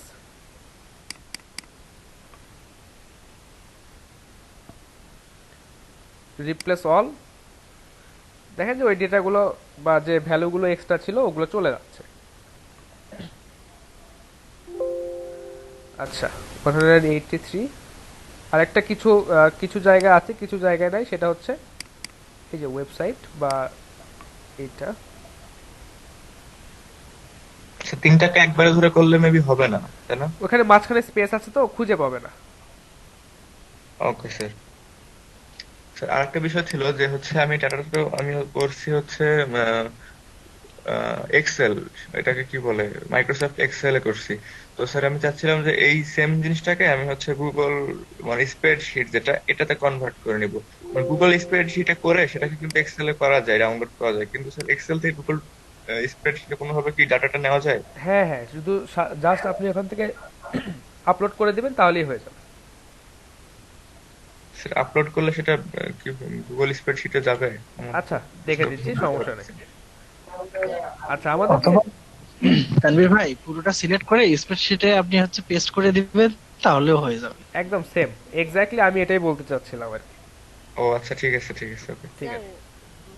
যে হচ্ছে এই যে নাম্বারগুলো আছে, যেমন প্রথমে আছে 02886, তারপরে হচ্ছে 4, এগুলাকে ডিলিট করতে গেলে তো একটা একটা করে ডিলিট করতে হবে। হ্যাঁ, এগুলোকে ডিলিট করতে গেলে একটা একটা করে করতে হবে, কারণ তো এখানে তার আসলে থেকে সবগুলোই আলাদা আলাদা। জি স্যার, তো সেজন্য তো স্যার তার থেকে ভালো সিস্টেমটা হচ্ছে যে এফএক্স, আমরা একটাতে ক্লিক করে এফএক্স এ যে এখান থেকে ডিলিট করে দিলে তো হয়ে গেল, তো এর থেকে কষ্ট করতে হবে। হ্যাঁ, তা তো একটু ম্যানুয়ালি আপনাকে ডেটাটাতে একটু ম্যানুয়ালি সাজাতেই হবে, তাছাড়া আসলে ক্লায়েন্ট তো আপনাকে দিছে এই কাজগুলো করার জন্যই, তাই না? এফএক্স যেটা স্যার আছে না স্যার, ওখানে যদি আমি ইয়া করি তাহলে ওখান থেকে যদি একটা একটা করে ডিলিট করে দিই সবগুলো একবারে চলে যাবে। আচ্ছা আচ্ছা, ঠিক আছে, ওইগুলো করতে পারেন, সমস্যা না, যেহেতু একটু ম্যানুয়ালি বা প্রাথমিক অবস্থায় আপনারা কাজগুলো করতেছেন, তো চেষ্টা করেন ম্যানুয়ালি করার, তাহলে আপনাদের জন্য শিখতেও সুবিধা হবে বা অনেক কিছু শিখতেও পারবেন। জি বলেন। স্যার হচ্ছে ওই যে যেমন আমাদের হচ্ছে স্টেটের যে শর্ট নেম গুলো আছে এবং পাশে হচ্ছে জিপ কোড গুলো আছে, আমি যদি এটাই স্যার হচ্ছে স্টেটের মধ্যে দিয়ে দিই তাহলে আসলে কি কোনো প্রবলেম হবে স্যার? আমার একটু অ্যাসাইনমেন্টে যদি একটু দেখতেন তাহলে একটু বুঝাইতে পারতাম স্যার। আচ্ছা ঠিক আছে, আচ্ছা একটু তানবীরেরটা শেষ করি, যে তানবীর এই প্রবলেমটা সলভ হয়েছে তানবীরের? জি স্যার, সলভ হয়েছে। খালি জাস্ট ওই ইয়াটা চেঞ্জ করা কিভাবে করে, মানে হচ্ছে এই রোটা কলামটা চেঞ্জ করে মানে রিপ্লেসমেন্ট, আচ্ছা মানে এটা, এটা সিটা বি এর জায়গায় বিটা সি এর জায়গায়। আচ্ছা আচ্ছা, এটা আপনারা রিপ্লেস করতে চাচ্ছেন তাই না? অর্থাৎ বি কে সি এর জায়গায় সি কে বি এর জায়গায়, এটা তাই না? এটা রিপ্লেস করতে যাচ্ছেন। জি স্যার।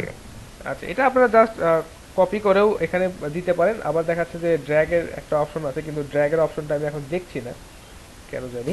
এখানে ড্র্যাগ করে নিয়ে গেলে দেখাচ্ছে যে অর্ডারটাকেও চেঞ্জ করা যায়, তো আসলে দেখি একটু, কোথাও একটা অবশ্যই আছে। আচ্ছা, অত যদি ওইটা যদি অপশনটা যদি না পান, জাস্ট এই কলামটাকে কপি করে এখানে একটা ইনসার্ট একটা কলাম করে দেখেন, এই যে ইনসার্ট অপশন আছে। আচ্ছা, এটা লেফটে অটোমেটিক চলে গেছে, জাস্ট এই কলামটা নিয়ে গিয়ে আপনারা জাস্ট ওখানে দিয়ে দিবেন, তাহলেই হয়ে যাবে। স্যার আরেকটা বিষয় হচ্ছে যে নাম্বার, নামের আগে যে কোম্পানির নামের আগে নাম্বার গুলা, যেমন এই সিরিয়াল নাম্বার যেটা,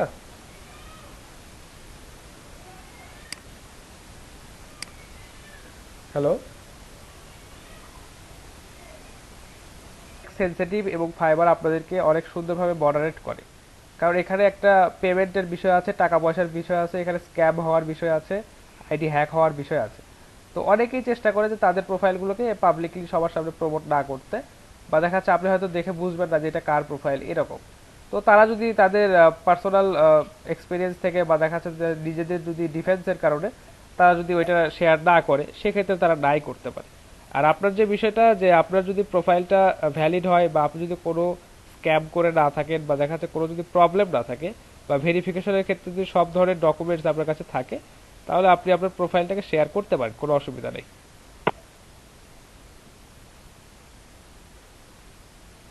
ও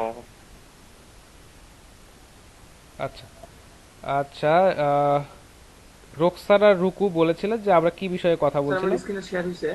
না তপু, আপনার স্ক্রিন শেয়ার হয়নি।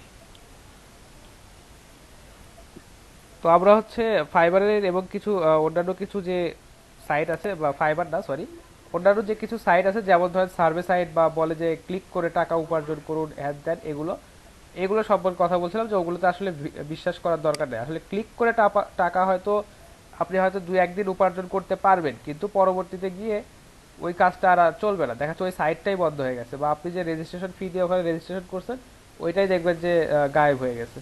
তো ওগুলোতে আসলে বিশ্বাস করা উচিত না। আপনাদেরকে একটা বিষয় খেয়াল রাখতে হবে, আপনি পরিশ্রম করবেন, আপনি ভ্যালিড ওয়েতে আর্নিং করবেন, তাহলে বুঝবেন যে হ্যাঁ ঠিক আছে, এটা আমার ঠিক, এখন আমার আর্নিংটাও ঠিক আছে, এই পন্থাটাও ঠিক আছে। এখন আপনি শুধু ক্লিক করতেছেন আর টাকা আর্নিং করতেছেন, এটা হয়তো 2 দিন চলবে, 5 দিন চলবে, 10 দিন চলবে, তারপর আর চলবে না। তো এইরকম কাজ করে অনেকেই নিঃস্ব হয়ে গেছে, বা দেখাচ্ছে যে অনেকেই এইরকম কাজগুলো থেকে মানে টাকা পয়সা অনেক লস করে ফেলছে। তো আপনারা এগুলোতে না গিয়ে আপনাদেরকে অবশ্যই এগুলোতে যাওয়া উচিত না, এবং কাজ শিখে সেই কাজগুলোকে সেল করাটাই আপনাদের জন্য সবচাইতে বেশি বেটার। আচ্ছা, মানসী রয় বলেছেন যে অ্যাফিলিয়েট মার্কেটিংটা কেমন? আচ্ছা একটু শেষ করে নিয়ে মানসীটা, অ্যাফিলিয়েট মার্কেটিংটা অনেক ভালো যদি আপনি করতে পারেন। কারণ সবটা কাজই অনেক ভালো যদি আপনি ভালোভাবে করতে পারেন। অ্যাফিলিয়েট মার্কেটিংটা আপনাদের জন্য একটু টাফ হয়ে যায় বা দেখা যাচ্ছে ইদানিং এসে টাফ হয়ে যায়, কারণ একটা সাইটের প্রোডাক্ট, অর্থাৎ ধরেন অ্যামাজন থেকে একটা প্রোডাক্ট নিয়ে এসে আপনি আপনার ওয়েবসাইটে পোস্ট করলেন, আপনার ওয়েবসাইট থেকে ভিজিটরদেরকে দেখালেন, তারপর হচ্ছে আপনি ওই প্রোডাক্টটাকে সেল করলেন, দেন ওখান থেকে আপনি একটা কমিশন পেলেন। ইটস এ হিউজ মানে প্রসেস। আর আপনাকে অবশ্যই এখানে অনেক পরিশ্রম দিতে হবে, অনেক সময় দিয়ে আপনাকে এগোতে হবে, আপনার ওয়েবসাইটটাকে বিল্ড করতে হবে, আপনার সব কিছুকে ডিজাইন করতে হবে, আপনার ওয়েবসাইটে ট্রাফিক নিয়ে আসতে হবে, আপনাকে প্রচুর পরিমাণ এসইও করতে হবে, মার্কেটিং করতে হবে, বিভিন্ন জায়গায় লিঙ্ক পোস্ট করতে হবে, ব্যাক লিঙ্ক করতে হবে, বিভিন্ন কিছু করতে হবে। তার পরবর্তীতে গিয়ে সেল হবে কিনা এটা আছে পরের বিষয়, তারপর আপনি কমিশন পাবেন। তো এইগুলো স্যার এই ব্যাপারটা আমরা ফেসবুক পেজেও কি করতে পারি না? ফেসবুক প্রোফাইলে বা পেজে? সেটা তো আপনি ডিরেক্ট হ্যাঁ করতে পারেন, এই ক্ষেত্রে এটা আপনাদের জন্য অনেক সহজ হয়। ফেসবুক প্রোফাইল বা আমার একটা কোশ্চেন ছিল যে আপনি আচ্ছা, সবার অনেক কোশ্চেন আর কি, এক এক করে বলেন। আচ্ছা, ইশরাত জাহান রিপা শেষ করেন, তারপর হচ্ছে শাহরিমা বলেন। আচ্ছা তপু, আপনার স্ক্রিনটা কিছুই দেখতে পাচ্ছি না। উনার স্ক্রিনটা জাস্ট ব্ল্যাঙ্ক হয়ে আছে, আর কিচ্ছু না। হ্যাঁ সেইটাই।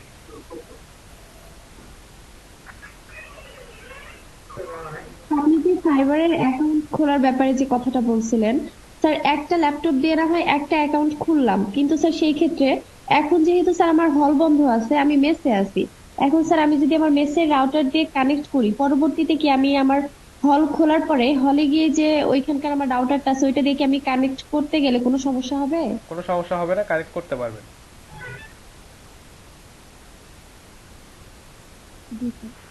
আচ্ছা তপু বসাক, আপনার স্ক্রিন দেখতে পাচ্ছি না। স্যার উপমা নামে একজন আমাদের ক্লাসে হয়তো বা ছিল, উনি কি আপনাকে নক দিছে? আচ্ছা উনি আমার এখানে ক্লাস করতে চাইছিলেন, কিন্তু ওনার কিছু ডিভাইস প্রবলেম বা ইন্টারনেট প্রবলেম বা ওনার একাডেমিক কারিকুলামের কারণে উনি আর কন্টিনিউ করতে পারছেন না, এটা হচ্ছে ওনার প্রবলেম আর কি।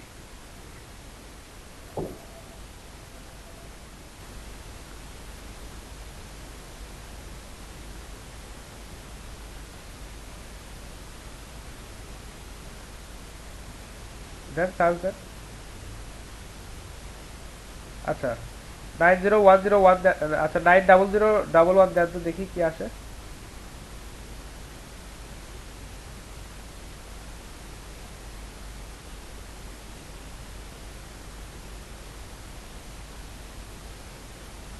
Double one.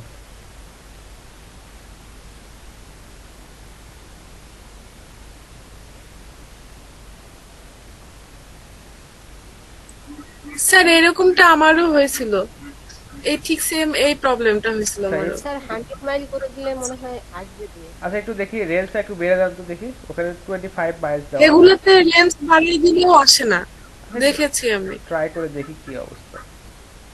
আচ্ছা কেন কাজ করতেছে না? কিন্তু আমাদের কিন্তু স্যার ওই জিপ কোডের আন্ডারে, স্যার ওই জিপ কোডের আন্ডারে হয়তোবা নাই আর কি, আপনি হচ্ছে ওটা চেঞ্জ করে। তবু ভাই ভাই আপনি এই হচ্ছে জিপ আমি কোডের একটা আন্ডারে বলবো। আছে, কিছুক্ষণ আগে আমি আমার স্ক্রিন শেয়ার করে কিন্তু এই জিপ কোডটাই ট্রাই করছি। এই জিপ কোডের আন্ডারে 100 মাইলস যদি দেওয়া হয় তাহলে আপনার 10টার উপরে আছে। হ্যাঁ এটাই, আমরা নিজেরাও কিন্তু ওইটা ট্রাই করে দেখেছি যে এখানে কিন্তু অলরেডি আছে।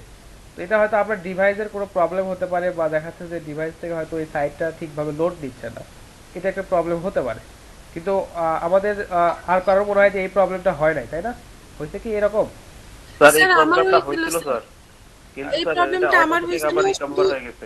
আচ্ছা আচ্ছা ঠিক আছে, হয়তো অনেক সময় একটা ট্রাই করুন, 43015 একটা ট্রাই করেন, একটু হওয়ার কথা। আচ্ছা দেখি একটু ট্রাই করেন যে 43015।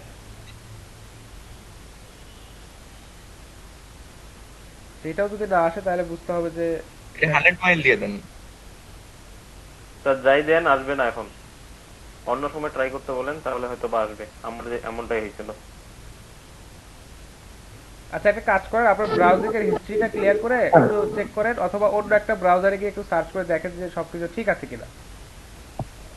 তবু ভাই জিপ কোডটা আমার এখানে কাজ করতেছে স্যার। হ্যাঁ এটা তো আমার এখানে কাজ করছে। এটা অবশ্যই কাজ করবে, কারণ সবগুলো জিপ করে যদি 10টা নাও থাকে, হয়তো 2টা বা 1টা অ্যাটলিস্ট তো আছে। তো আপনারা একটু স্যার মেইনলি হয় কি 2টা বা 1টা থাকলে পরে ওই যে ওই ইয়াটা দিয়ে ইনস্ট্যান্ট গ্রাবার যেটা ওটা দিয়ে স্ক্র্যাপার দিয়ে কাজ করলে 2টা বা 1টা খুব একটা নিতে চায় না, মানে ও দেখতে পায় না, এরকম ব্যাপারটা হয় কি যে দেখতেই পাচ্ছে না 2টা বা 1টা, হ্যাঁ, এরকম অনেক হয়ে সময় যায় মাঝে মাঝে। অনেক সময় এরকম হয়। তো আসলে খুঁজে বের করা কিন্তু পসিবল। আর আমি আপনাদেরকে নাম্বারটা একটু ইনক্রিজ করে দিয়েছিলাম যে 200টা খুঁজতে হবে। তো এর কারণে দেখা যাচ্ছে অনেকেই ট্রাই করেছেন অনেক ভালোভাবে, এবং দেখা যাচ্ছে যে অনেকেই কাছাকাছি রেজাল্ট কিন্তু পেয়ে গেছেন, তাই না? জি স্যার, স্যার পেয়ে আমি গেছি। আমার অ্যাসাইনমেন্টটা আজকে জমা দেব, কালকে জমা দিতে পারি নাই। কেন কেন আজকে কেন জমা দেবেন? কালকে তো দেওয়ার যে কথা স্যার ছিল। মানে আমি ডাটাগুলো নিতে পারতেছিলাম না, আজকে আপনার থেকে প্রবলেমটা ফিক্স করাইলাম, এখন ইনশাল্লাহ আজকে দিয়ে দিব। আচ্ছা ঠিক আছে, সমস্যা নাই। আজকে স্যার আপনি 200টা হচ্ছে ই করতে বলছেন, আমি তো দেরিতে লেট হচ্ছে জয়েন করছিলাম, মেবি এর জন্য শুনতে পাইনি। আর ভিডিওতে হচ্ছে এরকম কোনো কথা ছিল না, এর জন্য আমি 106টা খালি করছি। আচ্ছা, আমি যে ইনস্ট্রাকশনটা দিয়ে দিয়েছিলাম ওখানে কি লেখা ছিল 200? না, ওখানে লেখা ছিল না। জি স্যার 200 লেখা ছিল। স্যার লেখা ছিল স্যার, আচ্ছা তাহলে অবশ্যই ছিল। ডকুমেন্ট ইনস্ট্রাকশনটা, ফাইলের মধ্যে লেখা ছিল আপু। হ্যাঁ আপনি হয়তো ইনস্ট্রাকশনটা একটু খেয়াল ভালো করে করেন নাই। পড়তে হবে, হ্যাঁ। আচ্ছা সমস্যা নেই, আমার স্ক্রিনটা তো এখন দেখতে পাচ্ছেন তাই না? জি স্যার, দেখতে পাচ্ছি। আচ্ছা, আপনাদের বিগত দিনের কাজগুলো দেখি আর কোথায় কি প্রবলেম বা কার কি প্রবলেম হয়েছে ওটা একটু আমরা সলভ করার চেষ্টা করি, তাহলে অনেক কিছু সলভ হয়ে যাবে। আচ্ছা অনেকেই দিচ্ছেন ওই, আমাকে একটু দেখেন স্যার একটু। আচ্ছা সবারটাই দেখবো একটু। আমাদের এখানে কি ইনস্ট্রাকশন দেওয়া ছিল এটা একটু দেখি। আর ইনস্ট্রাকশনটা আমারও কমপ্লিটলি মনে না। আচ্ছা বলছে we need someone to collect data from data of PPF dealer from একটা ওয়েবসাইট দেওয়া আছে, একটা ইউআরএল দেওয়া আছে, from USA, put data in Excel sheet with the following information with 200 entry. এখানে কমপ্লিটলি একদম স্পষ্টভাবে বলে দেওয়া আছে যে 200টা এন্ট্রি এখান থেকে কালেক্ট করতে হবে। এখানে আসলে এক্স্যাক্টলি নাম্বারটা ছিল 100 এন্ট্রিজ, তো আমি এটাকে ইনক্রিজ করে 200 এন্ট্রিজ দিচ্ছি। স্যার আমি ভিডিওটা দেখেছিলাম তো ওইখানে হচ্ছে গোলমাল পাকা ফেলছি, বুঝতে পারছি আমি আমার মিস্টেকটা। ঠিক আছে, সমস্যা নাই। তো এখন যে বিষয়টা যে আমি আপনাদেরকে ইচ্ছা করে এই নাম্বারটা ইনক্রিজ করে দিয়েছি যাতে আপনারা আরো অনেক ভালোভাবে ওই ওয়েবসাইটটাতে সার্চ করেন এবং অনেক ভালোভাবে রিসার্চ করে বা আপনারা শিখতে পারেন এখান থেকে। যার কারণে আমি নাম্বারটা ইনক্রিজ করে দিয়েছিলাম। সমস্যা নাই, আপনারা যে যতটুকু পারছেন আমি সেটাই কনসিডার করতেছি, সমস্যা নেই। আপনারা যে ট্রাই করেছেন, চেষ্টা করে যে ওটাকে বের করার চেষ্টা করেছেন, এটাই অনেক বড় একটা বিষয়। তারপরে আপনাদের মধ্যে শেখার একটা স্পৃহা অবশ্যই আছে। আচ্ছা, কোম্পানি নেম দিতে বলছিলাম, mail, phone number, address and state. আচ্ছা ঠিক আছে, এটা দেখলাম। স্যার জি আমরা তো হচ্ছে একটা মানে বাস্তবিক লাইভ ওয়ার্ক করলাম মেনলি, তো হচ্ছে একটা কোশ্চেন করা ছিল যেটা আসলে করা উচিত কিনা জানি না, তারপরে করতেছি যে আমরা তো প্রায় 200 ডাটা এন্ট্রি করছি স্যার। মেইনলি যে কাজটা আমরা করলাম এটা তো একটা মানে বাস্তব কাজ, তো স্যার এই কাজটার জন্য যদি মানে এক্স্যাক্টলি কতটুকু পেমেন্ট হওয়া উচিত বা এটার জন্য যে পেমেন্টটা ছিল এটা কতটুকু, এটা যদি আমাকে বেশি শেয়ার করতে আইডিয়া পেতাম আর কি, মেইনলি আচ্ছা আইডিয়াটা নেওয়ার জন্য, আর কোনো রিজন নাই। আচ্ছা এক্ষেত্রে যে বিষয়টা, আপনারা যেহেতু প্রাইমারি এখন কেবল সেলার হিসেবে শুরু করতেছেন, আপনারা এটার জন্য খুব ম্যাক্সিমাম $15 পাবেন। $15? জি। আর যারা হচ্ছে লেভেল 1 বা দেখা যাচ্ছে যে টপ রেটেড সেলার আছে তারা এটার জন্য $50 চার্জ করবে, 50। আচ্ছা এটা যদি ডেটাটা এন্ট্রি আরো কম হয়ে যায়, 100টা বা মেন এরকম হইলে পরে 100টা 50টা এরকম হইলে পরে সেক্ষেত্রে $10 এরকম পাবেন আপনারা, যদি 100 হয়, 100 এন্ট্রিজ হয়। Okay sir, thank you. ঠিক আছে। আর এটা আমি আপনাদেরকে সম্ভবত ফাইবারে যখন ডিসকাস করলাম এবং এই যে এই সেলারের প্রোফাইলটা যখন দেখালাম তখন কিন্তু বললাম দেখেন ইনি 100টা ডেটা দিচ্ছে, 100টা টার্গেট লিড দিচ্ছে $40। তো আপনাদেরকে বুঝতে হবে যখন আপনারা টপ রেটেড সেলার হবেন বা দেখা যাচ্ছে যে যে প্রোফাইলগুলো আছে টপ রেটেড সেলার, এরা কিন্তু তাদের এই যে টপ রেটেড হওয়ার এটার কিন্তু সুযোগ নেয়, অর্থাৎ এদের কিন্তু সবাই বিশ্বাস করে এটার সুযোগ নেয় এবং এরা এখান থেকে অনেক ভালো কোয়ালিটি সার্ভিস দেয় এবং চার্জটাও করে অনেক ভালো, মানে অনেক বেশি আর কি। তো আপনারা যখন লেভেলগুলো আপ হবে আপনাদের, তখন আপনারাও এরকম হাই প্রাইসে বা দেখা যাচ্ছে যখন সেলাররা আপনাদেরকে ট্রাস্ট করবে বা বায়াররা আপনাদেরকে ট্রাস্ট করবে, তখন আপনাদের কাছ থেকে অনেক হাই প্রাইস রেঞ্জে তারা সার্ভিস কিনবে। আচ্ছা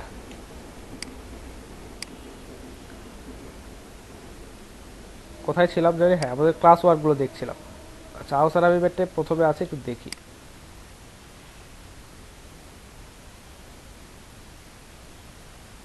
আচ্ছা, এই ফাঁকে যদি কারো কোশ্চেন থাকে তো এই ফাঁকে না বলে আপনারা হচ্ছে চ্যাট বক্সে কোশ্চেনগুলো লিখতে পারেন। আমি হচ্ছে ক্লাস ওয়ার্কগুলো দেখে আপনাদের কোশ্চেনগুলোর অ্যান্সার দিয়ে দেবো। স্যার আপনার ওখানে ক্লাস ওয়ার্ক গুলো কি লেটার ওয়াইজ যায় নাকি হচ্ছে স্যার যে আগে আচ্ছা, এটা এবিসিডি আকারে আসে, যার নাম এবিসিডি আকারে আসে, তাই না?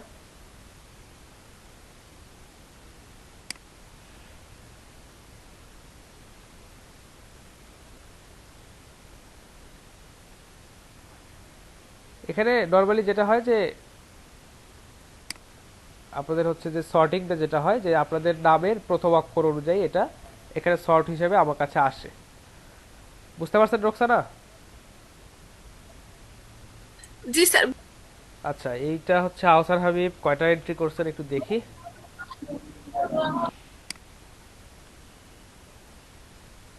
আচ্ছা, ডেটাটা সম্ভবত এখনো লোড নিচ্ছে, তাই না? হ্যাঁ। আহসান ভাই কি এটা ওই স্প্রেডশিটে করে দিয়েছেন নাকি এক্সেল এর ফাইল দিয়েছেন? এক্সেল এ ফাইল দিয়ে দিয়েছিলাম ভাই। এটা আপলোড করে দিয়েছে, অর্থাৎ মাইক্রোসফট এক্সেলে কাজ করে সেটাকে আপলোড করে দিয়েছে, তাই না? জি স্যার।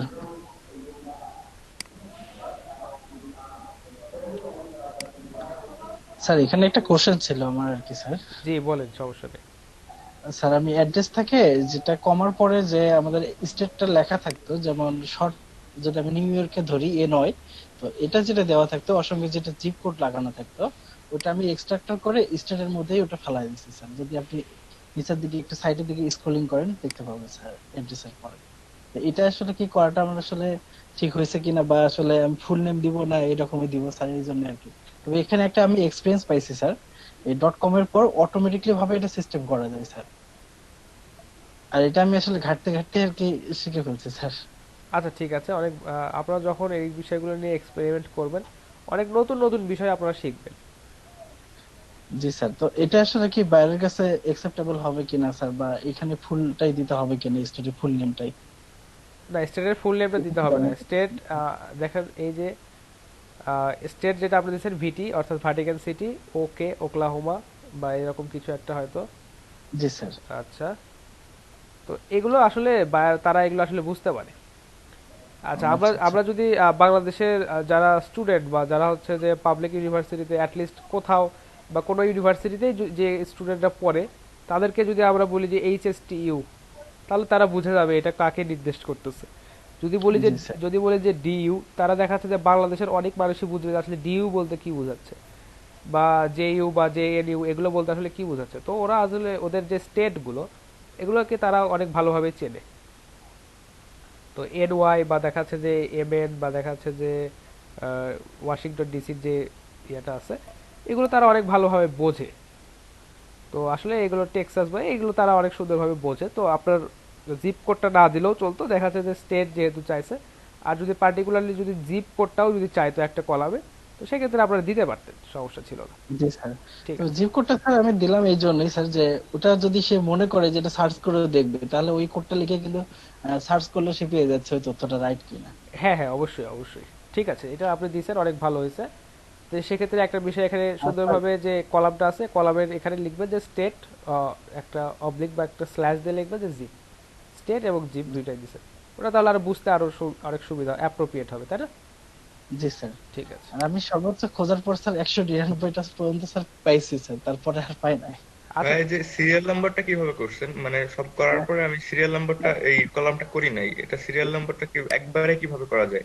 এই সিরিয়াল নাম্বারটা ভাই অটো ভাবে করা যায় আর কি। আচ্ছা তানভীর, আমি আপনাকে একটু দেখাই দেই। হ্যাঁ জি স্যার প্লিজ।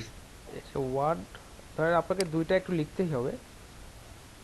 স্যার দুই লেখা লাগবে না স্যার, এক থেকে লিখলেই হবে স্যার। না, তখন ওই যে সবগুলো এক চলে আসবে। আচ্ছা আমি দেখাই দিই, এটাকে জাস্ট সিলেক্ট করবেন, তারপর হচ্ছে এটাকে সিলেক্ট করবেন। আচ্ছা একটু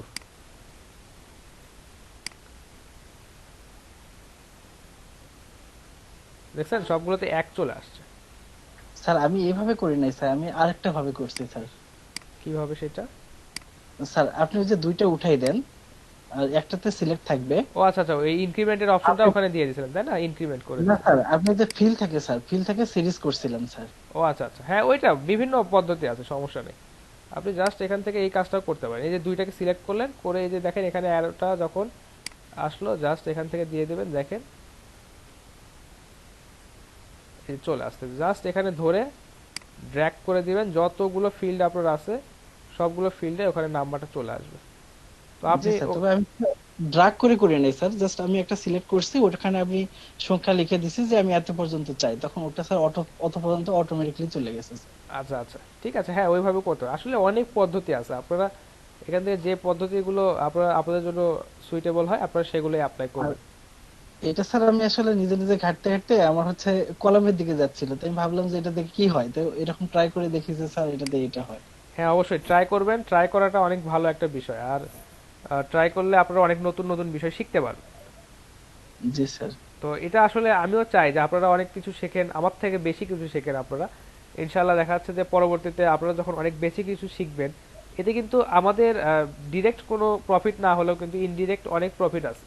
যে জি স্যার, অনেক আমার প্রফিট কোর্স আছে। থেকে, হ্যাঁ আমার কোর্স যখন আপনি করেছেন হয়তো দেখা যাচ্ছে যে আমার নামটা কিন্তু আপনার সাথে সবসময় থাকবে, যে হ্যাঁ কই কোর্স জি করছেন স্যার, এখানে। অবশ্যই থাকবে।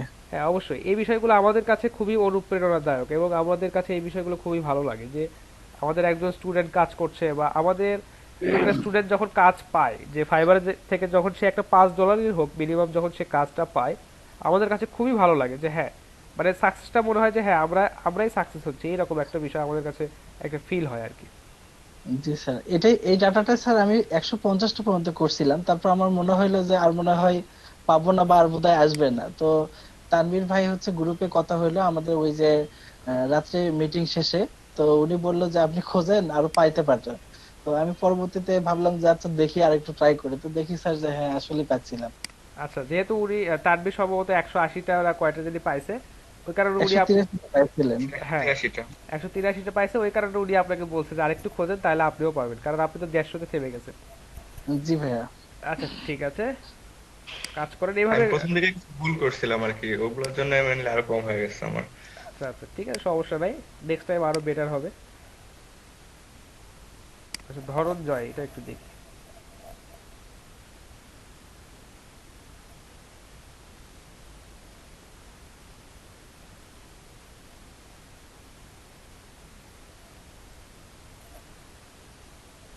ওইটা আচ্ছা ধরেন যে এরকম একটা বিষয় যে টিন্ট ওয়ার্ল্ড যেটা আছে এটা ক্যালিফোর্নিয়াতে, এদের হচ্ছে একটা হেডকোয়ার্টার আছে, সেখান থেকে তারা সকল ধরনের মেইল বা তাদের হচ্ছে ফোন বা দেখা যাচ্ছে তাদের যে ওয়েবসাইট এগুলো সেখান থেকে কন্ট্রোল করে, এবং তাদের আরো বেশ কয়েকটা শাখা তাদের এই পুরো স্টেটটা জুড়ে ছড়ায় আছে, কিন্তু তাদের আলাদা কোনো মেইল নাই, তাদের আলাদা কোনো কন্ট্যাক্ট ইনফরমেশন নাই, কিন্তু শুধু তাদের ফিজিক্যাল লোকেশনটা এটা আলাদা আলাদা আছে। তো এই ক্ষেত্রে কিন্তু আপনি সবগুলোই কালেক্ট করতে পারবেন। বুঝতে পারছেন বিষয়টা? স্যার বুঝতে পারছি, তাইলে তো স্যার আর প্লাস হয়ে যেত স্যার। হ্যাঁ এইগুলো একটু অ্যাড্রেসটার বিষয়ে খেয়াল রাখতে হবে, বা দেখা যাচ্ছে যে প্রাথমিক অবস্থায় যদি একটা কোম্পানির একই ধরনের মেইল থাকে বা একই ফোন নাম্বার যদি তারা ইউজ করে, কিন্তু ফিজিক্যাল লোকেশনটা কখনোই তাদের এক হবে না। যদি ফিজিক্যাল লোকেশনটা যদি আলাদা হয় সেক্ষেত্রে আপনি ওটাকে ইনপুট করতে পারেন। বুঝতে পারছি স্যার, আমি তো 100টার মতো ফালাই দিছি স্যার। আচ্ছা আচ্ছা ঠিক আছে। স্যার রিচেকটা একটু দেখায় দেন তো স্যার। কিসেরটা? রিচেক। রিচেক করবেন কিভাবে? হ্যাঁ জি স্যার, সবগুলা সেম হলো কিনা আচ্ছা দেখ, তো স্যার। আচ্ছা আমি বলছিলাম যদি কোনো একটা ফিল্ড মিস হয়ে যায় বা দেখা যাচ্ছে ফোন নাম্বার বা মেইল যদি থাকে, ওই রোটাকে আপনারা ডিলিট করে দিবেন, কারণ ওই রোতে একটা মানে আমাদের একটা ফিল্ড মিসিং, আর আমরা কখনোই ইনঅ্যাপ্রোপ্রিয়েট এবং দেখা যাচ্ছে ইনকমপ্লিট ডেটা আমাদের ক্লায়েন্টকে দিতে পারবো না।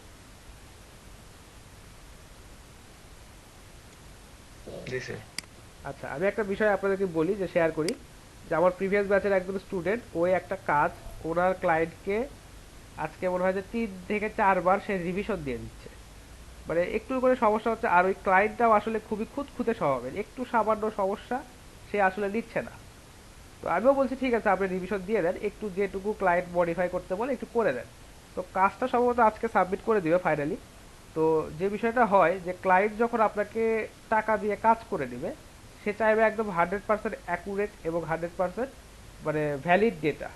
তো এখানে একটা বিষয় একটু আপনাদেরকে দেখাই দিই যে এই যে ডেটাটা যখন স্ক্রল করছি, আচ্ছা তানভীর এটাতে দেখাই দিই যে ডেটাটা যখন স্ক্রল করছি আমাদের এই যে হেডার সেকশন এটা কিন্তু চলে যাচ্ছে, তাই না? এই যে দেখেন আমরা কিন্তু এখন এসে এখানে আবার খুঁজতে হচ্ছে, আচ্ছা এটা টেলিফোন নাম্বার, এটা তাহলে অ্যাড্রেস, কিন্তু আমাদের যদি এখানে হেডারটা যদি ফ্রিজ হয়ে থাকতো বা ফিক্সড হয়ে থাকতো তাহলে কিন্তু আমাদের দেখতে কিন্তু সুবিধা হতো, তাই না?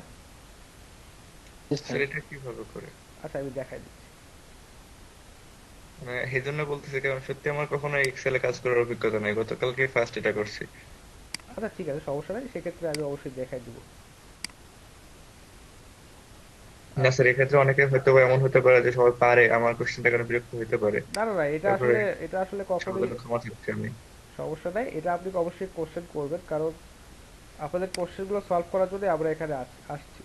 আর আমাদেরকে বলা হয়েছে যারা একদম কিছুই পারে না এবং যারা অনেক কিছু পারে সবাইকে আপনাদেরকে শেখাতে হবে।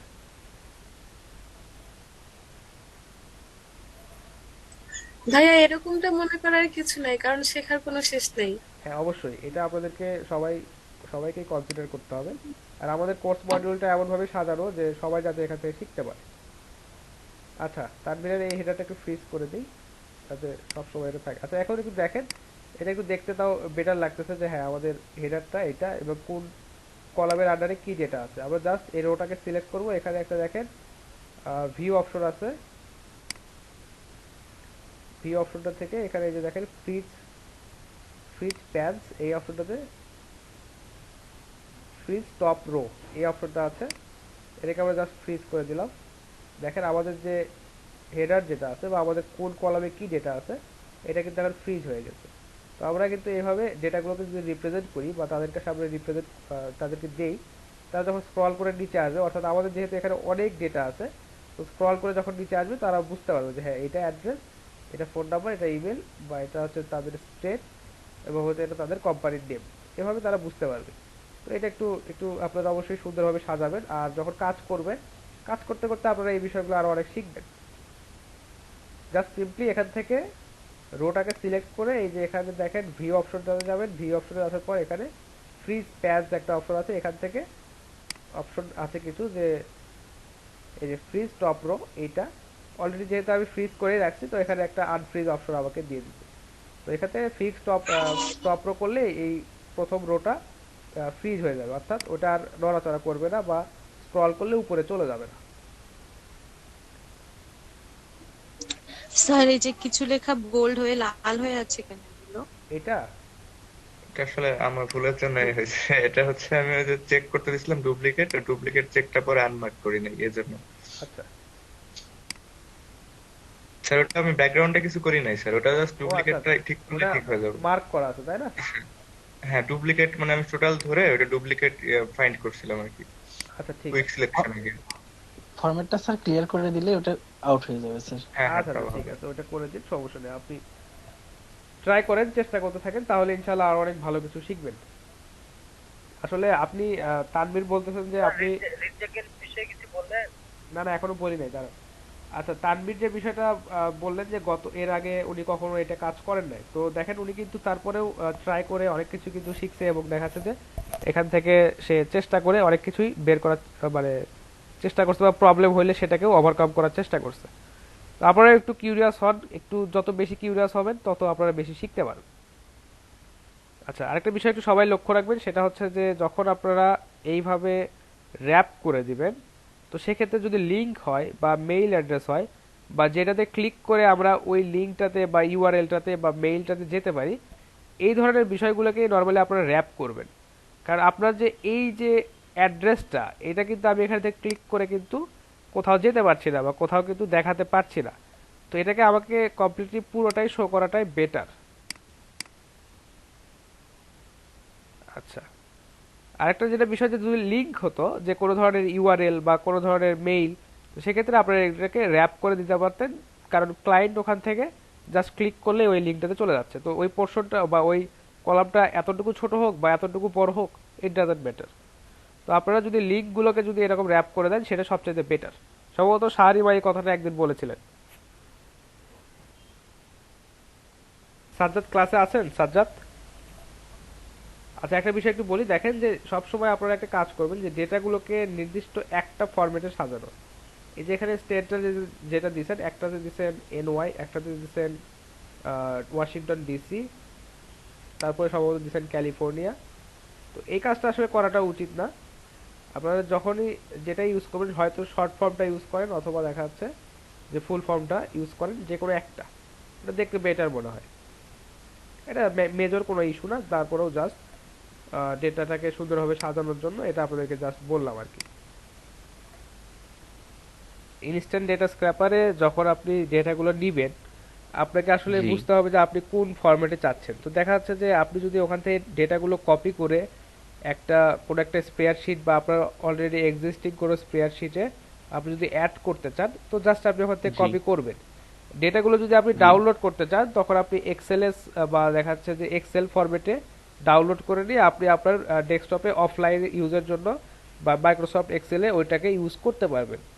আর সিভিএস ফাইল যেটা আছে, এটা কোয়াইট সেম উইথ এক্সেল, অর্থাৎ আপনি ওটাকে এক্সেল ফরম্যাটে নিয়ে এসে দেখাচ্ছে যে ওটার একটা আলাদা একটা ফরম্যাট করতেছে, অর্থাৎ সিভিএস ফরম্যাটে ওটাকে সেভ করতেছে, অর্থাৎ আপনার এক্সেল ফাইলটাকেই আপনি সিভিএস ফরম্যাটে সেভ করতেছেন। অনেক সময় আপনারা দেখেন না যে একটা ইমেজ আমরা যখন এডিট করি, তখন ওখানে আমাদেরকে বলে যে ফরম্যাট যেটা আমরা সেভ করি, কখনো পিএনজি করি, কখনো হয়তো জেপিজি, কখনো হ্যাঁ এরকম করি। তো এক্সেল শিটটাকে আমরা সিভিএস ফরম্যাটে সেভ করতে পারি। আর সিভিএস ফরম্যাটের সুবিধাটা হচ্ছে, বিভিন্ন ধরনের মেইল ক্যাম্পেইনে যখন আমরা বিভিন্ন ওয়েবসাইট থেকে মেইলগুলো পাঠাই, তখন ওখানে ফাইলটা বা আমাদের ওই মেইলগুলোকে আপলোড করার জন্য সিভিএস ফরম্যাটে ওই ফাইলটাকে ক্রিয়েট করে নিতে হয়। তো অনেক সময় ক্লায়েন্ট আপনার কাছ থেকে সিভিএস ফরম্যাটও চাইতে পারে, এই কারণে আসলে ওখান থেকে আপনি চাইলে সিভিএসটাও ডাউনলোড করতে পারেন। আচ্ছা স্যার, মূলত কি আমরা কোনটা প্রেফার করেন আপনি, সেটা যদি একটু বলতেন। এটা আমি আসলে একটাও প্রেফার করি না, ক্লায়েন্ট আপনার কাছে যেটা চাইবে সেটা আপনি ক্লায়েন্টকে দিবেন। আচ্ছা স্যার, যদি আমি কপি করে অনলাইনে একটা এই নিলাম স্প্রেডশিট, এখানে আর কি নিয়ে যাব কপি করার পর, জি ঠিক আছে না? তো এখন মনে করেন যে আমি এখানে ডাটা স্ক্র্যাপারটা দিয়ে এখানে করলাম, সার্চ করলাম, এখানে নিয়ে আসলাম ডাটাগুলোকে। এখন হচ্ছে যে এখানে অনেকগুলো কলাম আসছে, ঠিক আছে না? একটা হচ্ছে সিরিয়াল, একটা কোম্পানি নেম, তারপর টেলিফোন অ্যাড্রেস, হ্যাঁ, তা এইভাবে অনেকগুলোই আসছে। আমি কি এখান থেকেই মানে যেগুলো আমার প্রয়োজন নেই সেগুলো কি এখান থেকে ছাঁটাই করব, না ওখানে গিয়ে ছাঁটাই করব, কোনটা বেস্ট হবে? আচ্ছা, ওখান থেকে ছাঁটাই করে ডাউনলোড করাটাই আপনার জন্য বেশি বেটার হয়। ও আচ্ছা আচ্ছা। সেই ক্ষেত্রে স্যার এখানে ওই যে দেখা যাচ্ছে যে টেলিফোনের জায়গায় প্রত্যেকটা নাম্বার, টেলিফোন নাম্বারের সামনে TEL, তারপর দুইটা কোলন দিয়ে নাম্বারটা আছে। আমরা কি এগুলা TEL লেখাটা যেটা টেক্সট আর কি, এটা ডিজিটটা শুধু রাখবো না টেক্সটটা সহ রাখবো? এটা আসলে ডিজিটটা সহ শুধু ডিজিটটা রাখাটাই বেটার, কারণ আপনি উপরে লিখেই দিয়েছেন যে ফোন নাম্বার, বা কলামের যেটা হেডার বা কলামে যেটা বলা আছে যে এটা হচ্ছে ফোন নাম্বার ইন্ডিকেট করতেছে। তো সামনে ওইভাবে টেল লেখাটার বা টেলিফোনকে ইন্ডিকেট করাটার আসলে প্রয়োজন নাই। জি স্যার, এগুলা তো প্রত্যেকটা একটা একটা করে তাহলে আমরা এডিট করব, তাই না? আচ্ছা, আমি আপনাদেরকে একটু আগে দেখালাম যে কিভাবে একবারেই সহজেই অনেকগুলো রিমুভ করবেন, ওটা দেখালাম না? টেল লেখাটা যেটা বা হচ্ছে ফোন লেখা বা অ্যাড্রেস লেখা, ওটা তো আপনাদেরকে দেখালাম একটু আগে যে কিভাবে রিমুভ করবে। তো আমি এইটা থেকে যদি রিমুভ করতে চাই, দেখি একটু এখান থেকে রিমুভ করি যে একবারে সবকিছু রিমুভ করা যায় কিনা। স্যার স্ক্রিনটা শেয়ার করেন। ও আচ্ছা আচ্ছা, স্ক্রিন শেয়ার নাই।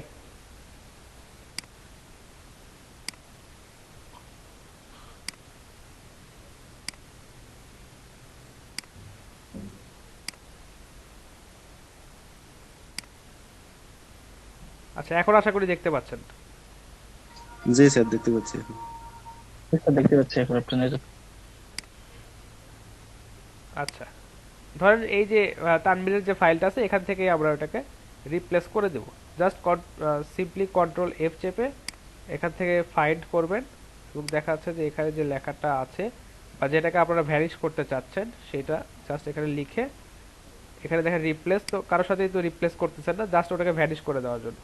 তো দেখি এখান থেকে জাস্ট দেখেন রিপ্লেস অল, এটা ক্লিক করুন, দেখেন যে সবগুলো আস্তে আস্তে চলে যাবে। জাস্ট ওইটাই লিখে এখানে করব। হ্যাঁ, তো এক্ষেত্রে একটু সতর্ক হতে হবে যে আপনি আবার যদি এখানে যদি স্পেলিং এ কিছু মিস্টেক করেন বা দেখা যাচ্ছে যে অন্য কিছু যদি লিখে দেন, তাহলে কিন্তু ওই ডেটাটাও চলে যাবে, তাই না? জি স্যার এটা আরেকবার দেখান তো কিভাবে এই ইয়াটা নিয়ে আসলেন, উইন্ডোটা। আচ্ছা ঠিক আছে, এটা জাস্ট সিম্পলি কন্ট্রোল এফ চাপবেন, কন্ট্রোল আপনার কিবোর্ডের কন্ট্রোল প্লাস এফ এটা চাপবেন, দেখবেন যে এখানে জি জি ফাইন্ড একটা অপশন আসবে এবং এই যে রিপ্লেস একটা অপশন, আপনি রিপ্লেস অপশনে যাবেন, যেটাকে জি। রিপ্লেস করতে চাচ্ছেন, অর্থাৎ আমরা হচ্ছে এই টেল আচ্ছা আচ্ছা লেখাটা, বুঝতে পারছি। হ্যাঁ এটাকে জাস্ট আমাদের একটা স্পেসের সাথে বা দেখা যাচ্ছে একটা ফাঁকা, মানে ওটাকে আউট করে দিতে যাচ্ছি, কারোর সাথে রিপ্লেস করতেছি না, জাস্ট ওইটাকে আউট করে দিতে যাচ্ছি।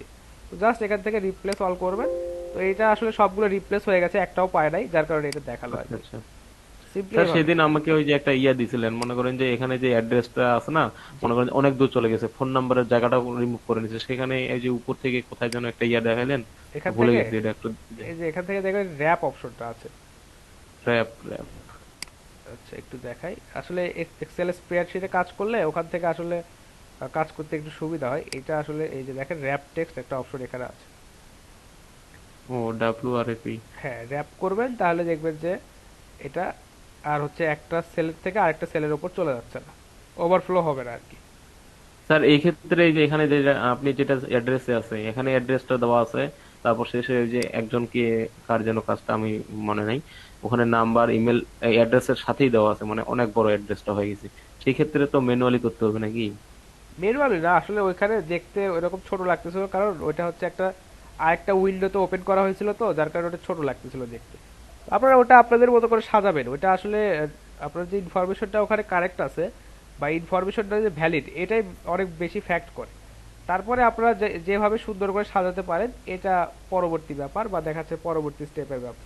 তো এখন যে স্যার ওইটা বলি নাই আমি, আমি যেটা বললাম যে মনে করেন যে অ্যাড্রেসটার সাথেই, মানে অ্যাড্রেসটা দেওয়া আছে, এই অ্যাড্রেসে যেখানে আপনার কার্সরটা আছে মনে করেন ওইটাই, সাথে আবার কমা দিয়ে আপনার ফোন নাম্বার ইমেল দেওয়া আছে মনে করেন, আবার এইদিকে তো আবার ফোন নাম্বার আমরা দিছি, সো ওখানে রাখার প্রয়োজন নেই, এরকম একজনের কাজ দেখলাম না। আচ্ছা এইভাবে এই যে টেল লেখে যে কোলনটা, এটা যে আমরা ভ্যানিশ করলাম, তো আপনি ওই এক্সট্রা ভ্যালুটা ভ্যানিশ করতে পারবেন না। না না স্যার, বিভিন্ন যে শীটটাতে ডুপ্লিকেট ফাইন্ড করতে চাচ্ছেন সেই শীটটাতে আসবেন, আসার পরে এখানে হচ্ছে সম্ভবত হ্যাঁ হোম সেকশনটাতে আসার পর এখানে দেখেন কোথায়, হ্যাঁ এই যে দেখেন কন্ডিশনাল ফরম্যাটিং, এখানে আসার পর এই যে দেখেন হাইলাইট সেল রুলস, এখান থেকে দেখেন যে ডুপ্লিকেট ভ্যালু, এটাকে আপনারা ফাইন্ড করবেন, জাস্ট ক্লিক করেন, দেখেন এখানে বলতেছে যে ডুপ্লিকেট যেগুলো আছে সেগুলোকে আমরা ফাইন্ড করতেছি, ডুপ্লিকেট এবং light red fill with the dark red text, অর্থাৎ কিভাবে ইন্ডিকেট করবে সেটাও এখানে বলে দিচ্ছে। আপনি এখান থেকে কালারটাও চেঞ্জ করতে পারেন, তো একটু কালারটা চেঞ্জ করি, ওকে করার পর আচ্ছা নরমালি এখানে কিছু শো করতেছে না, কারণ হচ্ছে এখানে কোনো ডুপ্লিকেট ভ্যালু নাই, কিন্তু তানভীরের এখানে বেশ কয়েকটা ডুপ্লিকেট ভ্যালু আছে, যেমন দেখেন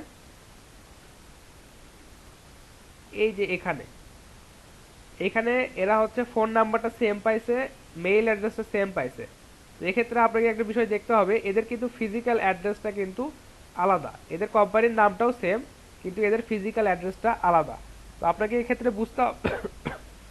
সরি আপনাকে এই ক্ষেত্রে বুঝতে হবে যে একটা কোম্পানি একই এদের একটা হেডকোয়ার্টার থেকে দেখাচ্ছে একই ফোন নাম্বার বা একই মেইল ইউজ করে, বা এদের হচ্ছে কোম্পানিটাকে চালাতে পারে, একই নামে একটা কোম্পানি চালাতে পারে, কিন্তু তাদের ফিজিক্যাল লোকেশন কিন্তু আলাদা হতে পারে, অর্থাৎ একটা কোম্পানিরই দুইটা শাখা দুইটা জায়গায় আছে, কিন্তু তাদের ফোন নাম্বার বা দেখা যাচ্ছে তাদের মেইল নাম্বার বা তাদের কন্ট্যাক্ট ইনফরমেশন একই, কিন্তু দেখেন এখানে তাদের ফিজিক্যাল লোকেশনটা আলাদা আছে, সেক্ষেত্রে আপনার এই ডেটাটা ভ্যালিড, আপনি এটা নিতে পারেন। এই যে দেখেন এখানে কোথাও একটা ফোন নাম্বার ডুপ্লিকেট বলছে, এই যে এই ফোন নাম্বারটা এবং এই যে এই ফোন নাম্বারটা একদম সেম, এদের নামটাও সেম, এদের হচ্ছে কিন্তু ফিজিক্যাল লোকেশনটা এদের কিন্তু আলাদা।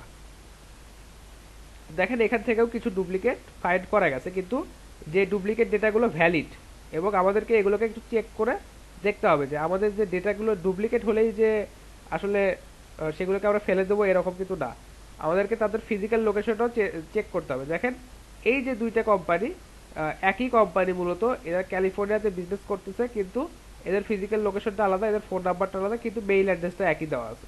এটা আমাকে এই এক্সেল শিট আমাদেরকে বলে দিচ্ছে যে এখানে ডেটাটা ডুপ্লিকেট থাকতে পারে, বা এখানে ডেটাটা দেখা যাচ্ছে যে একই ডেটা দুইবার তিনবার থাকতে পারে, তো সেক্ষেত্রে আপনারা এটাকে চেক করে দেবেন।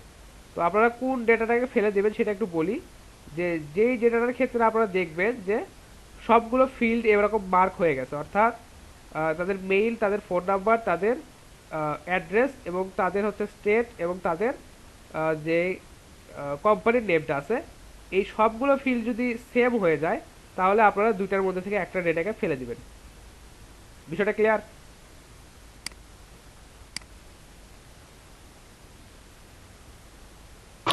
জি স্যার। সোহেলরা বুঝতে পারছেন তো? আচ্ছা ঠিক আছে, এই বিষয়টা আরো ডিটেলস বলা যেত কিন্তু একটু সময় স্বল্পতা। ঠিক আছে, তারপর আরেকবার একটু দেখে দেই আপনারা কোথায় থেকে এটা ফাইন্ড করবেন। জাস্ট সিম্পলি হোম অপশনটাতে যাবেন, এখানে দেখেন যে কন্ডিশনাল ফরম্যাটিং একটা অপশন আছে, এখানে আসার পর দেখেন এই যে হাইলাইট সেল রুল, এখানে দেখবেন যে ডুপ্লিকেট ভ্যালু এটা আছে। এটাতে ক্লিক করার পর আপনাদেরকে বলবে যে আপনাদের টেক্সটটাকে কিভাবে তারা যেগুলো ডুপ্লিকেট আছে সেটাকে আসলে কিভাবে মার্ক করবে। তো আপনারা এবার যে green fill with dark green text দেখি। আচ্ছা একটু সময় নিতে পারে।